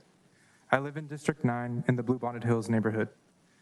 Just want to say thank you all for your hard work and the countless hours in getting us to this point. As many of the community members have expressed today, I am here to echo and vocally support MAP version 4 with the Horseshoe Amendment, along with 3 amendments. MAP version 4 Horseshoe creates a second strong Latino opportunity district without compromising other communities of interest and allows neighborhoods to preserve their history and culture as development extends into those areas. I'm requesting 3 amendments to keep neighboring communities of interest intact. 1, I ask that the area east of Beach and north of Rosedale be added to the new District 10. The Polytechnic Heights neighborhood has always been divided into multiple districts, making it difficult for people in Poly to have a clear voice of representation on City Council. All of Poly needs to stay together in the new District 10 as shown on map version 4 Horseshoe, but the northern portion of Poly that includes Polytechnic Heights High School, William James Middle School, and Texas Wesleyan University must be included. I ask that Bonnie Brae stay with the remainder of the Riverside Alliance in District 10. And 3, I ask that all of Lake Arlington down to I-20 be retained in District 5. Map version 4 with these amendments would be an important step for ushering hope to younger generations of diverse backgrounds that have historically been underrepresented on the City Council. It would unite underrepresented socioeconomic communities together and provide a pathway to fair representation on our City Council. Our democracy only works when all communities have fair access to representation. Communities that are underrepresented live in the shadows, and that breaks my heart because it is a symptom of oppression. So I urge you to consider the power you hold in giving hope to an entire generation of working class communities here in Fort Worth. Thank you for your time and consideration. Thank you. Next speaker is is Erica Ramos, followed by Ramona Romero.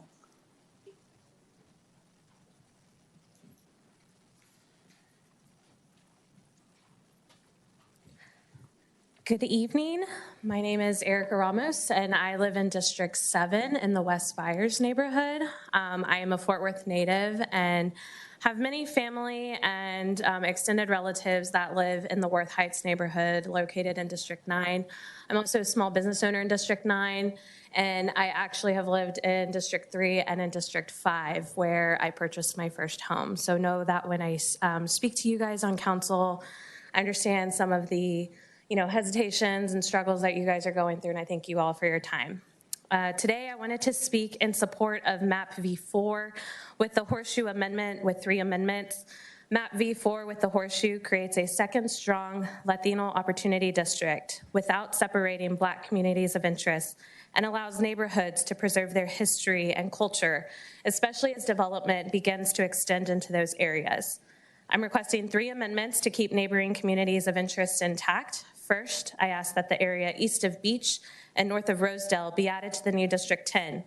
The Polytechnic Heights neighborhood has historically been divided into multiple districts, making it difficult for people in Poly to have a clear voice of representation on City Council.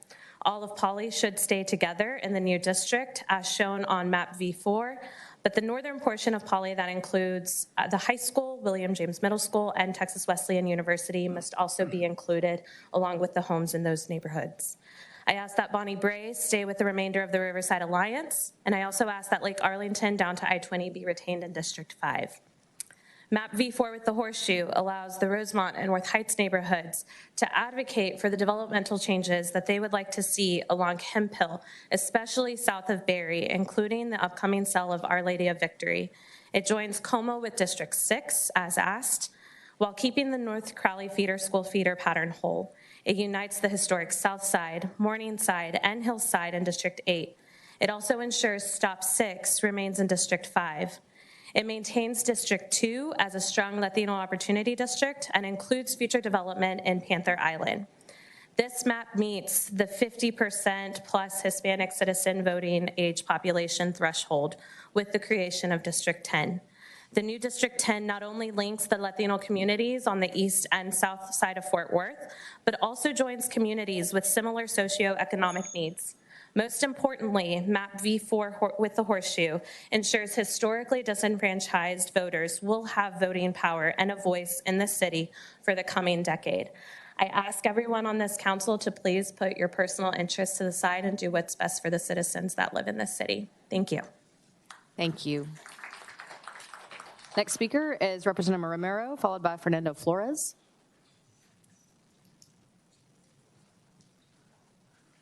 We have more fun than you do in Austin, Ramon, I promise. I'll probably have better luck here than I have in Austin. Mayor, Council, thank you for the opportunity to be here with all of you today. I'm Ramon Romero, 421 Conner Avenue, Fort Worth, Texas, 76105, Poly, which you've heard a lot about today. I am the only member of Tarrant County that's of Latino origin, and I'm very proud of that, but I will say to Carlos Flores, it is not easy being the only one. We don't get to tell folks, I can't serve you because you don't live in my district. We say we're gonna help you, and we try to do it in their language. You guys know that I've spent my entire life in some way, shape, or form involved in the city of Fort Worth, involved here, whether it's the neighborhood at Poly, whether it's serving on the Planning Commission, serving on the Zoning Commission, the Golf Advisory Committee, Parks, Master Plan Boards, you name it, I've done it. I wanted to sit in your seat, Chris Nettles, when I ran for District 8. And I ran hard. And that's what I came here to share with you tonight. A story that I don't tell very often. It's something that's impacted me tremendously. and that is that the community that I've served for so long, my entire life in Poly, when I ran for that seat in District 8, so many of them came to me and said, I'm sorry, Ramon, can't vote for you because you're not black. Can't vote for you, man. Not this time. And I lost. I lost by 78 votes. And afterwards, those same community members had to come to me, and it wasn't an apology, it was an explanation to make me understand it didn't have anything to do with Ramon Romero. It didn't have anything to do with the work that I had done in their community.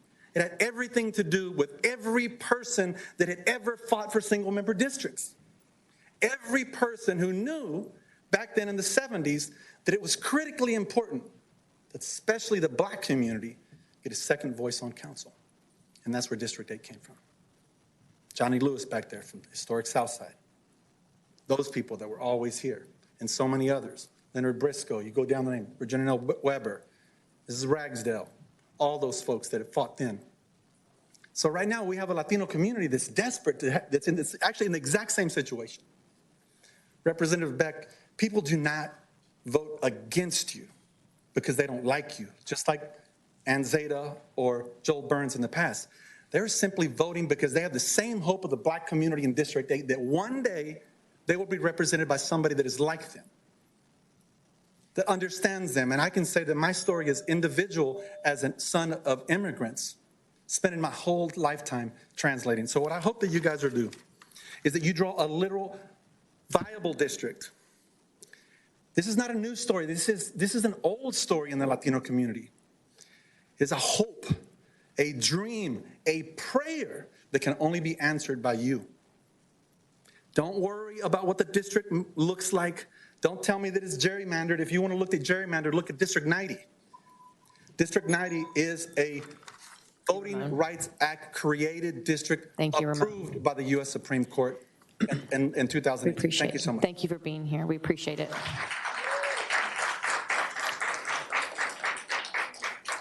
Mr. Flores, followed by Kenneth Spears.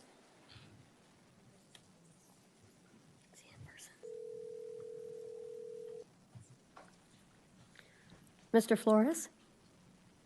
Thank you. Go ahead, you have 3 minutes. Okay. Good evening, Mayor Parker and City Council members.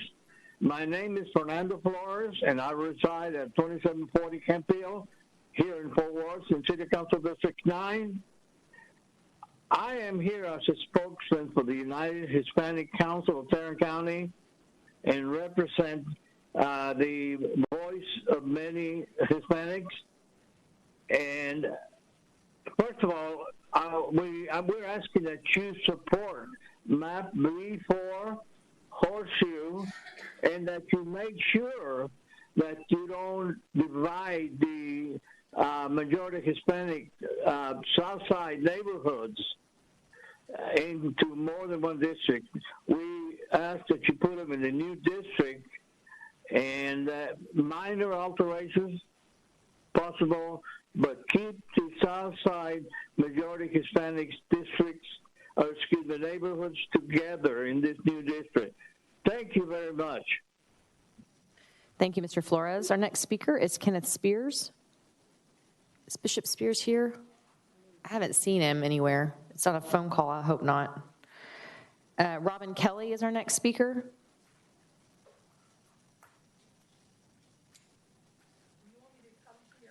No, you can use that right up there if you'd rather. That's fine. But I have to sit down. I'll go down. Okay. Thanks, Robin.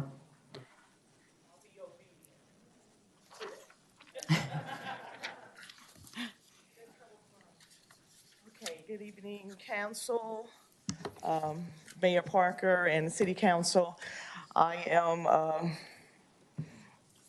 a resident of United Riverside, born and bred in Cowtown, Texas, still living on that plat of land that I was raised in.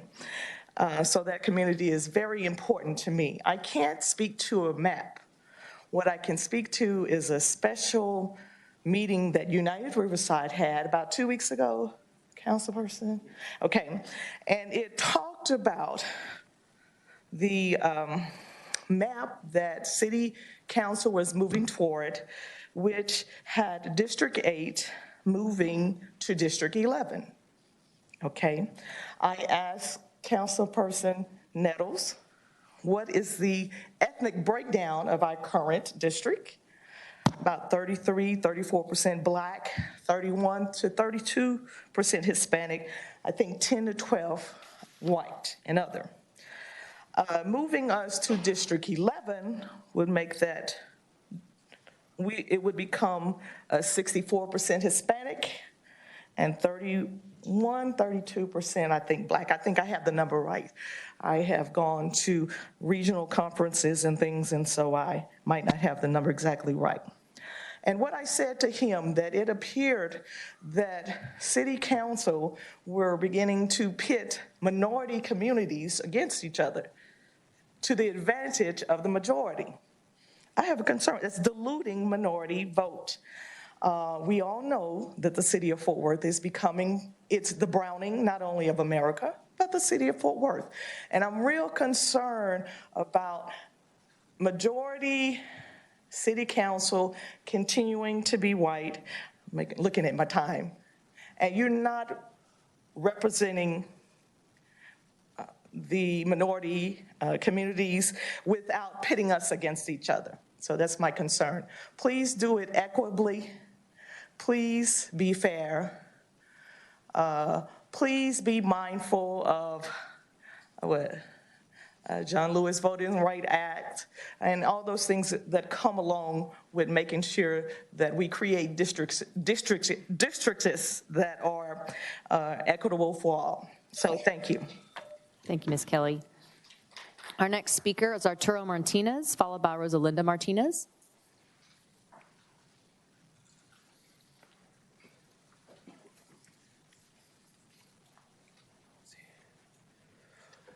Good evening, Mayor Parker, City Council members and staff. My name is Arturo Martinez. I am a lifelong resident of the far greater Northside neighborhood. I live at 2907 Ellis Avenue, 76106. As a civically engaged resident in District 2, I've served as past chair of the Fort Worth Human Relations Commission and as a member of the Race and Culture Task Force. I'm here today in support and advocating for the MAP V4 Horseshoe with 3 amendments. MAP V4 Horseshoe is equitable and creates a second strong Latino opportunity district and allows neighborhoods to preserve their rich history and cultural significance as development extends into those areas. I'm requesting the following 3 amendments to keep neighborhood communities of interest intact. As stated before me, but worth repeating, I ask that the area east of Beach and north of Rosedale be added to the new District 10. As shown in MAP V4 Horseshoe, all of Poly needs to stay together in the new District 10. Therefore, Poly can have a clear voice of representation on City Council. I ask that Bonnie Bray stay with the remainder of the Riverside Alliance in District 10. And 3, I also ask that all of Lake Arlington down to I-20 be retained in District 5. MAP 4 Horseshoe allows the Rosemont and Worth Heights neighborhoods to advocate for the development changes. It unites the historic Southside, Morningside, and Hillside in District 8, and it also ensures Stop 6 remains in District 5. And it maintains the District 2 as a strong Latino opportunity district and includes future development in Panther Island. The MAP V4 Horseshoe map meets the 50% plus Hispanic Citizen Voting Act population threshold with the creation of District 10. Most importantly, MAP V4 Horseshoe ensures historically disenfranchised voters will have voting power and a voice in the city for the coming decade. In conclusion, Panther Island has been in the Northside Council District for District 2 from the beginning. Panther Island is part of Northside. It is an economic engine my neighborhood will rely upon. Do not leave Panther Island out of District 2. I ask that you adopt MAP V4 Horseshoe with amendments. Thank you. Thank you very much, Ms. Martinez. Rosalinda Martinez. And after Mrs. Martinez, it's going to be Aaron Garcia.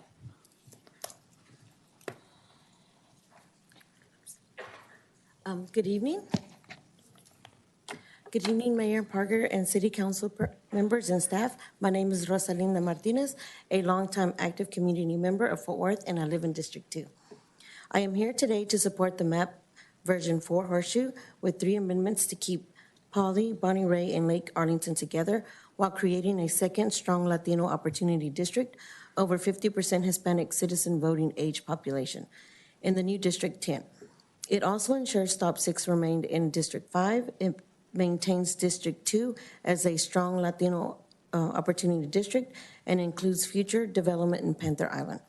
Panther Island needs to continue to stay in District 2. It is part of our historic North Side, and that vision started 20 years ago that was championed by U.S. Representative Kay Granger. It shouldn't be ripped and taken away from our neighborhood. It's part of our history, and we value it. The new District 10 not only links the Latino communities in East and South Fort Worth, but also joins communities with similar socioeconomic needs. Most importantly, map version 4 Horseshoe ensures historically disenfranchised voters will have voting power and a voice in the city for the coming decades. Thank you. Thank you very much, Rosalinda. Our next speaker is Aaron Garcia, followed by Oscar Enriquez.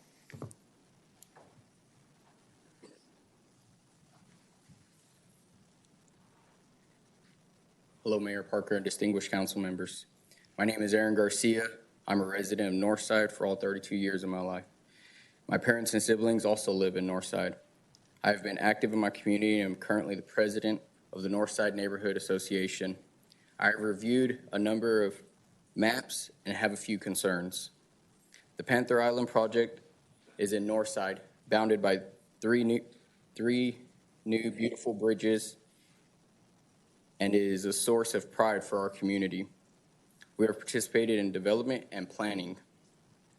Many community members were thrilled to learn that it will be funded and look forward to adding to the quality of life and economic development for Northside and for all of Fort Worth. No map should seriously be considered if they move Panther Island to another council district. That makes no sense and would break the bonds of trust that have been created with the city and our neighborhood. Finally, I also want to speak in favor of version 4 Horseshoe. The version 4 Horseshoe creates a viable second opportunity district for Latinos in the city. The expansion of the council is a great opportunity to make sure that all residents are represented with council opportunities. Please don't miss the historic opportunity to make the right choice. Thank you for your time. Thank you very much. Patricia Law is our next speaker. No, I'm lied. I'm so sorry. Oscar Enriquez. Is Oscar here? He's got a call. Okay. Patricia Law would be next. Oscar, Hello. please go ahead. You have 3 minutes. Thank you. My name is Oscar Enriquez, born and raised from Diamond Hill. I'm calling in support of MAP V4, the Horseshoe, with 3 amendments. MAP V4 Horseshoe creates a second strong Latino opportunity district without separating Black communities of interest and allows neighborhoods to preserve their history and culture as development extends in those areas. I'm requesting 3 amendments to keep neighboring communities of interest intact. First, I ask that the area east of Beach and north of Rosedale be added to the new District 10. The Polytechnic Heights neighborhood has always been divided into multiple districts, making it difficult for people in Poly to have a clear voice of representation on city council. All of Poly needs to stay together in the new District 10 is shown on map V4 Horseshoe, but the northern portion of Poly that includes Polytechnic Heights High School, William James Middle School, and Texas Wesleyan University must be included. I ask that Bonnie Bray stay with the remainder of the Riverside Alliance in District 10. I ask that all of Lake Arlington down to I-20 be retained in District 5. MAP V4 Horseshoe allows the Rosemont and Worth Heights neighborhoods to advocate for the development changes they would like to see along Hemphill and south of Berry, including the upcoming sale of Our Lady of Victory. It joins Como with District 6 in a person of color opportunity district while keeping the North Crowley School feeder pattern whole. It unites the historic Southside, Morningside, and Hillside in District 8. It also ensures Stop 6 remains in District 5. It maintains District 2 as a strong Latino opportunity district and includes future development in Panther Island. This map meets the 50% plus Hispanic citizen voting age population threshold with the creation of District 10. The new District 10 not only links the Latino communities in East and South Fort Worth, but also joins communities with similar socioeconomic needs. Most importantly, MAP V4 Horseshoe ensures historically disenfranchised voters will have voting power and a voice in this city for the coming decade. Lastly, Chris Nettles recently was proud of Fort Worth and its council members for being one of the most transparent in the nation, but I would just like to remind every council member that that is just the floor. The true power will come from the people, and we will lead ourselves. I want to thank you all for your time. Bye-bye. Thank you very much. Our next speaker is Patricia Law, followed by Vicki Vargas. Patricia, no? We'll come back if she's here. Vicki Vargas? Hi, Vicki.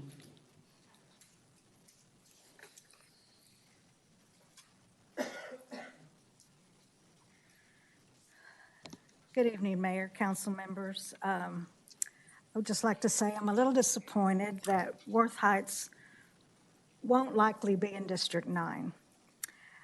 We've always felt that we could work with our elected representation and get things done for our neighborhood. And that is why I always advocated for Worth Heights to remain in District 9. I feel that our voice will be lost in these large districts. And a good example was tonight, our constable who just spoke said he represents Northside, Diamond Hill, and the South Side. I remember getting his political flyers, but today's the first time I've ever seen him in the flesh. And so maybe we can rectify that if he's still around. I'd just like to thank my council representative, Elizabeth Beck, who's done a yeoman's job in supporting my neighborhood of Worth Heights in several issues that have been very important to us and getting things done for our community. So thank you very much for all your hard work. Thank you, Vicki. Our next speaker is Joe Guerrero. Okay, thank you, Joe. Okay, I hope you feel better. Smart man. Yeah. We hope you feel better, Joe. Our next speaker is Pamela Young, a phone call.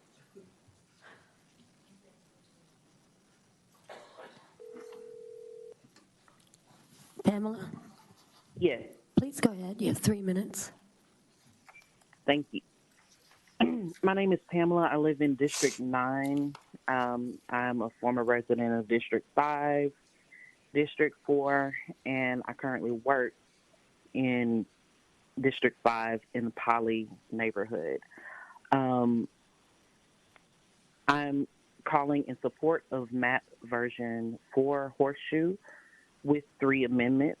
MAP version 4 Horseshoe creates a second strong Latino opportunity district without separating Black communities of interest and allows neighborhoods to preserve their history and culture as the development extends into those areas.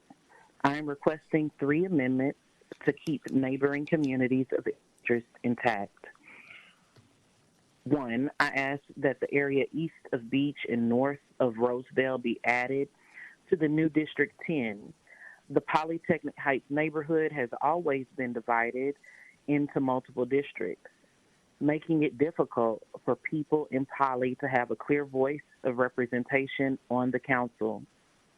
All of Poly needs to stay together in the new District 10 as shown on map V4 Horseshoe, but the northern portion of Poly that includes Polytechnic Heights High School, William James Middle School, and Texas Wesleyan University must be included. 2, I ask that Bonnie Bray stay within the remainder of the Riverside Alliance in District 10. And 3, I ask that all of Lake Arlington down to I-20 be retained in District 5. MAP V4 Horseshoe allows the Rosemont and Worth Heights neighborhoods to advocate for the development changes they like to see along Hemp Hill and south of Berry, including the upcoming sale of Our Lady of Victory. It joins Como with District 6 in a person of color opportunity district while keeping the North Crowley school feeder pattern whole. It unites historic Southside, Morningside, and Hillside in District 8. It also ensures Stop 6 remains in District 5. It maintains District 2 is a strong Latino opportunity district and includes future development in Panther Island. This map meets the 50% plus Hispanic citizen voting age population threshold with the creation of District 10. The new District 10 not only links the Latino communities in East and South Fort Worth, but also joins communities with similar economic needs, socioeconomic needs. Most importantly, Map V4 Horseshoe ensures historically disenfranchised voters will have voting power and a voice in this city for the coming decades. Thank you. Thank you, Pamela. Next speaker is, I think we had a duplicate because Ms. Martinez spoke already. Bruce Miller, is it a phone call?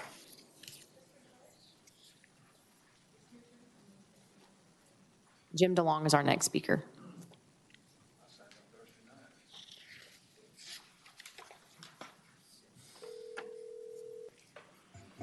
Mr. Miller, Yes, please go ahead. You have 3 minutes. thank you. Bruce Miller here for Citizens for Independent Redistricting. Fort Worth is about 35% Hispanic and has had at most one Hispanic council member. That needs to change. Map V2 is totally out of touch with the city needs. It's an embarrassment, and you should reject it. Map V3 Horseshoe suggests some recognition of a lack of Hispanic representation on the council, but doesn't go far enough. It is too self-serving for specific council members. Please reject it also. Map V4 Horseshoe is the only acceptable map in the group. It creates two viable Hispanic districts that might need a few tweaks.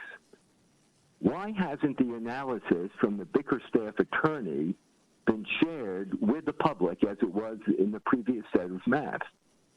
Perhaps it concludes that V4 Horseshoe is the only likely map to result in a second Hispanic representative on the council. In a transparent process, citizens would have access to this important information before having to express their preferences. The need for a horseshoe reflects the bi-lobe distribution of the Hispanic population on the south side. This could have been seen some time ago if the software package the city selected was designed to access the complete available census data. Although the task force listed as its final criteria that council residences not be considered in map drawing, in fact, every map submitted implicitly assumes that council members will not be willing to move to run in one of the new districts. This was demonstrated by the council when maps drawn by the staff actually followed the stated criteria. The council simply voted to reject an official staff contribution, although it was recommended by the task force. If this criteria were adhered to, we could have a much better map. Mr. Ellison has just proposed one to you. That would give two new districts, two new council members in the north. Once again, I strongly recommend that the council seriously consider enlisting some of the expert citizen map makers, such as Mr. Calderon and Mr. Ellison, who have been so dedicated to moving us forward. They will bring an even-handed and comprehensive approach to the process. Thank you. Thank you, Bruce. Our next speaker is Jim DeLong, followed by Florencia Arnada.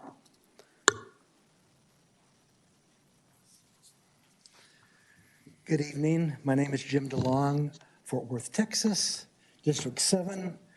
I sure hope that those chairs are comfortable for you up there, because you've been sitting there a long time, and I really appreciate that. Tonight I want to talk about a concept called truth, and something that's been concerning to me over the years. In the 90s, there was the postmodern era started. And in that era, one of the things that came along with it was that truth is not absolute. You have your truth, and I have my truth, but that's not the truth.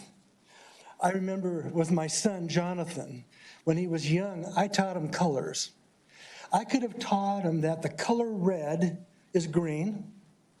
I could have taught him that the color green is red, and he would have believed me. At that time, he could have passed a lie detector test saying, yes, the color red is really called green, the color green is really called red, and even though he could pass the lie detector test, that doesn't change the fact that red is red and green is green.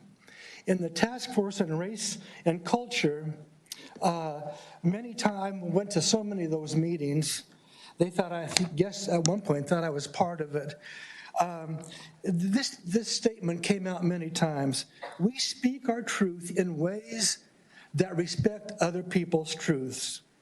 Views of reality may differ, but speaking one's truth does not mean interpreting, correcting, or debating what others says. That's something that's very dangerous, because there are truths.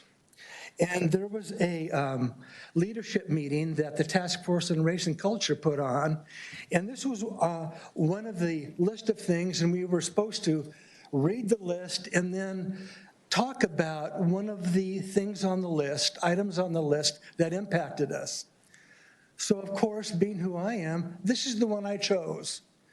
And I said, this statement is not truth. This statement is dangerous. Let me give you an example. Las Vegas shootings. What were 50 people killed and murdered? You could talk to that guy and he would say, that's truth to me. That doesn't make it truth. And this statement was read during your oath of office ceremonies from the platform. Very concerning. So as leaders and standard bearers of our city, we are looking up you to hold the truth and nothing but the truth. So help you God. Thank you. Thank you, Jim. Our next speaker is Florencio Aranda. Aranda, is that correct? Aranda. There we go. Thank you, sir. Thank you. Of course. Hello, Mayor Parker and distinguished city councilmen. I'm Dr. Florencio Urias Aranda III and serve as the state president of the Texas Association of Chicanos in Higher Education, TACHE. The professional organization that I lead is dedicated to the improvement and advancement of education and employment opportunities for Latinos, Hispanics, Chicanos in higher education and in the state of Texas. Our purpose is to provide state, regional, and local forums for the discussion of topics related to our comunidad and to actively engage in building networks with organizations focused on securing changes in laws and policies that are detrimental to our constituencies. TACHE recently hosted its 47th annual state conference here in beautiful Fort Worth, where we showcased many historical Latino areas that enrich the community experience of this city. We were thrilled to showcase these areas to over 200 Latino scholars, leaders, practitioners, and advocates from across Texas. The North Side and South Side, the Hispanic Chamber of Commerce, local vendors, the Fort Worth Opera, Ballet Folklorico of Fort Worth, and your city councilmen were featured at our conference. Members of the Fort Worth community are members of the TACHE family. We take pride in being innovative and being civically engaged members of this city. My hope is that today you will discuss redistricting, that you do it in a way that is equitable, inclusive, and that adequately represents the community that you serve. I urge you to vote for the mapping option that truly reflects the proportional numbers of your city. Moreover, I urge you to vote for the mapping option that will not intentionally diminish or erase the best interests of the Latino comunidad. Lastly, I urge you to vote for the mapping option that will not further add to the systemic and structural injustices members of the Latino community have had to endure in this state. My hope is that we can all come together to ensure that all contributing members of our city are heard, seen, and valued. Redistricting impacts everyone, especially our voting members. Let's ensure we give voters the opportunity to have elected officials that best represents them. It starts with redistricting appropriately. Thank you, sir, for coming. Thank you. Our next speaker is Bob Willoughby, followed by Pablo Calderon. I think Pablo's by phone. I'm having a hard time believing that many people signed up Thursday night before me, but okay. Let's let the video roll.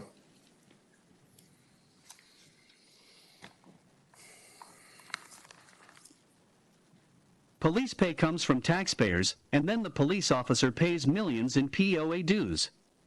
Then the POA used the money to buy corrupt candidates. We have called Police Chief Neil Noakes several times. We received no return call. We would like to ask the chief to ask the police officers to stop paying POA dues until the POA stop financing candidate, like they are a representative of Al Capone. It is making the police look bad. How to file corruption charges. We were informed to go online and file a report the same way you would file a theft crime. We just would like for you to know, it took 2 weeks of going down rabbit hole after rabbit hole before we got that little bit of information. And then we encounter another problem. There is no place online to file a white-collar crime. Bob Willoughby has filed corruption charges with the Fort Worth Police Department against Pro Temp Mayor Council member Gina Bivens and Communications Engagement Michelle Gutt. Pro Temp Mayor Council member Gina Bivens and the John T. White Neighborhood Association before the 2019 City Council and Mayor elections misrepresent the 60 acres of land to be Zone A21. But after the 2019 City Council and Mayor elections, the land stays A5, which is about 300 more homes and a lot more money for the builders. The Director of Communications and Public Engagement, Michelle Gutt, is in charge of the City Data Bank and the City News and the City website. Michelle Gutt is derelict in her duty or incompetent or corrupt. Thanks, Bob. We can Michelle Gutt cherry picks the question that she won't I'm not doing reply that with to. Michelle. Why the city manager David Cook doesn't replace her with someone I don't more like what's qualified. happening. I am. That's fine. I don't like it. You can talk about elected officials, but you're not going to talk about Michelle Gutt. And you mispronounce her name. It's Michelle Gutt. That's fine. I'm just not going to do it.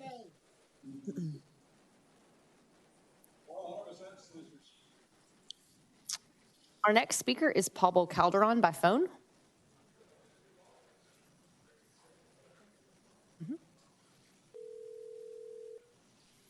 Mr. Calderon? I am Pablo Calderon and live in District 8. Responding to input from citizens made to Councilman Flores, revisions have been made to V4 Horseshoe. Bonnie Bray is with the Riverside Alliance, and the Lake Orange and Lakefront is with District 5. In the last 3 redistricting cycles, we sought to free Southside Hispanics from District 9. Unfortunately, we continue the same rationale and excuses not to. In going from 8 to 10 districts, now is the time. 32,000 persons in the Hispanic Southside, 80% are Hispanic. V3 Horseshoe has less than 40% of this Hispanic population in the new district. V4 Horseshoe has 90% in the new district. I provided the Mexican American Legal Defense and Education Fund with V3 Horseshoe and V4 Horseshoe S3 shapefiles. MALDEF provided the citizen voting age percentages, which are added to this district data chart. V3 Horseshoe has a Hispanic citizen voting age of 42% in the new district. B4 Horseshoe has a Hispanic citizen voting age of 53%. This exceeds the threshold for proving racial vote dilution under the Voting Rights Act. Please close the slide. The 1980 census documented a shift of African American population out of Stop 6. The conservative white East District councilman would have served the African American community well, but he understood that it was in the best interest of the African American community to be in a district with a representative of their choosing. They asked me to assist in drawing a map. The solution chosen was to connect the white population westward to the I-35, I-30 Mixmaster, and then northward. This allowed District 5 to be reconfigured into its shifting population. This concept gave birth to the current District 4. Now is the time for this council, conservative and progressive, white, black, and brown, to act affirmatively in the best interests of our Hispanic community. Thank you. Pablo. We have two more speakers, Geraldine Williams, followed by Johnny Lewis. Is Geraldine here? She doesn't want to speak? Okay.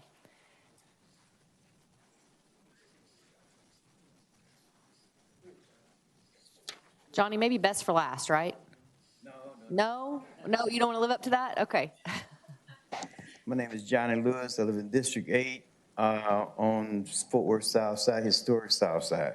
I want to thank you all for the work that you've done. I realize this is tough, but 10 years ago, 20 years ago, 30 years ago, I watched it work. I watched it happen. And like I said, the last time I came down here, you're cleaning up a mess that people left a long time ago. And I also want to apologize, too, for something. When I do wrong, I'm wrong. I made an assumption of something, and well, it came out wrong. And I know y'all doing work, and I know it's hard, but I still say there are a lot of people out there who are not being touched, but I didn't mean to defame any individual person, okay? So I want to say it. When I say something, I can deal with it. 28 years in the military taught me that. But okay, you're doing a lot of good work, but I support in historic South Side. I think you heard from one of our people earlier that we support V4. You can tell I've been up since 6 o'clock this morning. But we support it, and I want to say, we support it with all the amendments you heard. I don't need to repeat it. You've already heard everything, all the good stuff that's going on. So I want to say again, we support it on the South Side. I've also gone into the neighborhood and talked with people and asked them, do you support it? And they do support it. And I explained to them, it's not the Hispanics are taking over. It's just that for a long time, I worked in Mr. Zapata's campaign. That's how long I've been kicking it around in this city. I worked in his campaign, and he was and to me, he was a good man. He did a lot of good work. In fact, I worked in the other campaigns. But I'm asking now that you consider this one with all of those amendments. Yeah, it's going to take some tweaking. The other thing we've got to do is we've got to get out, and you've got to get out, come from behind the desk and get out into those neighborhoods, walk those streets, and see why this is so important.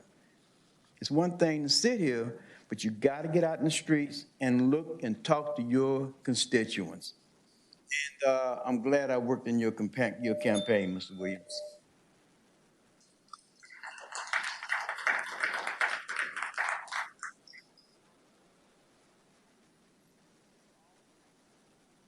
So my microphone was on. Thank you all very much for coming. Meeting adjourned.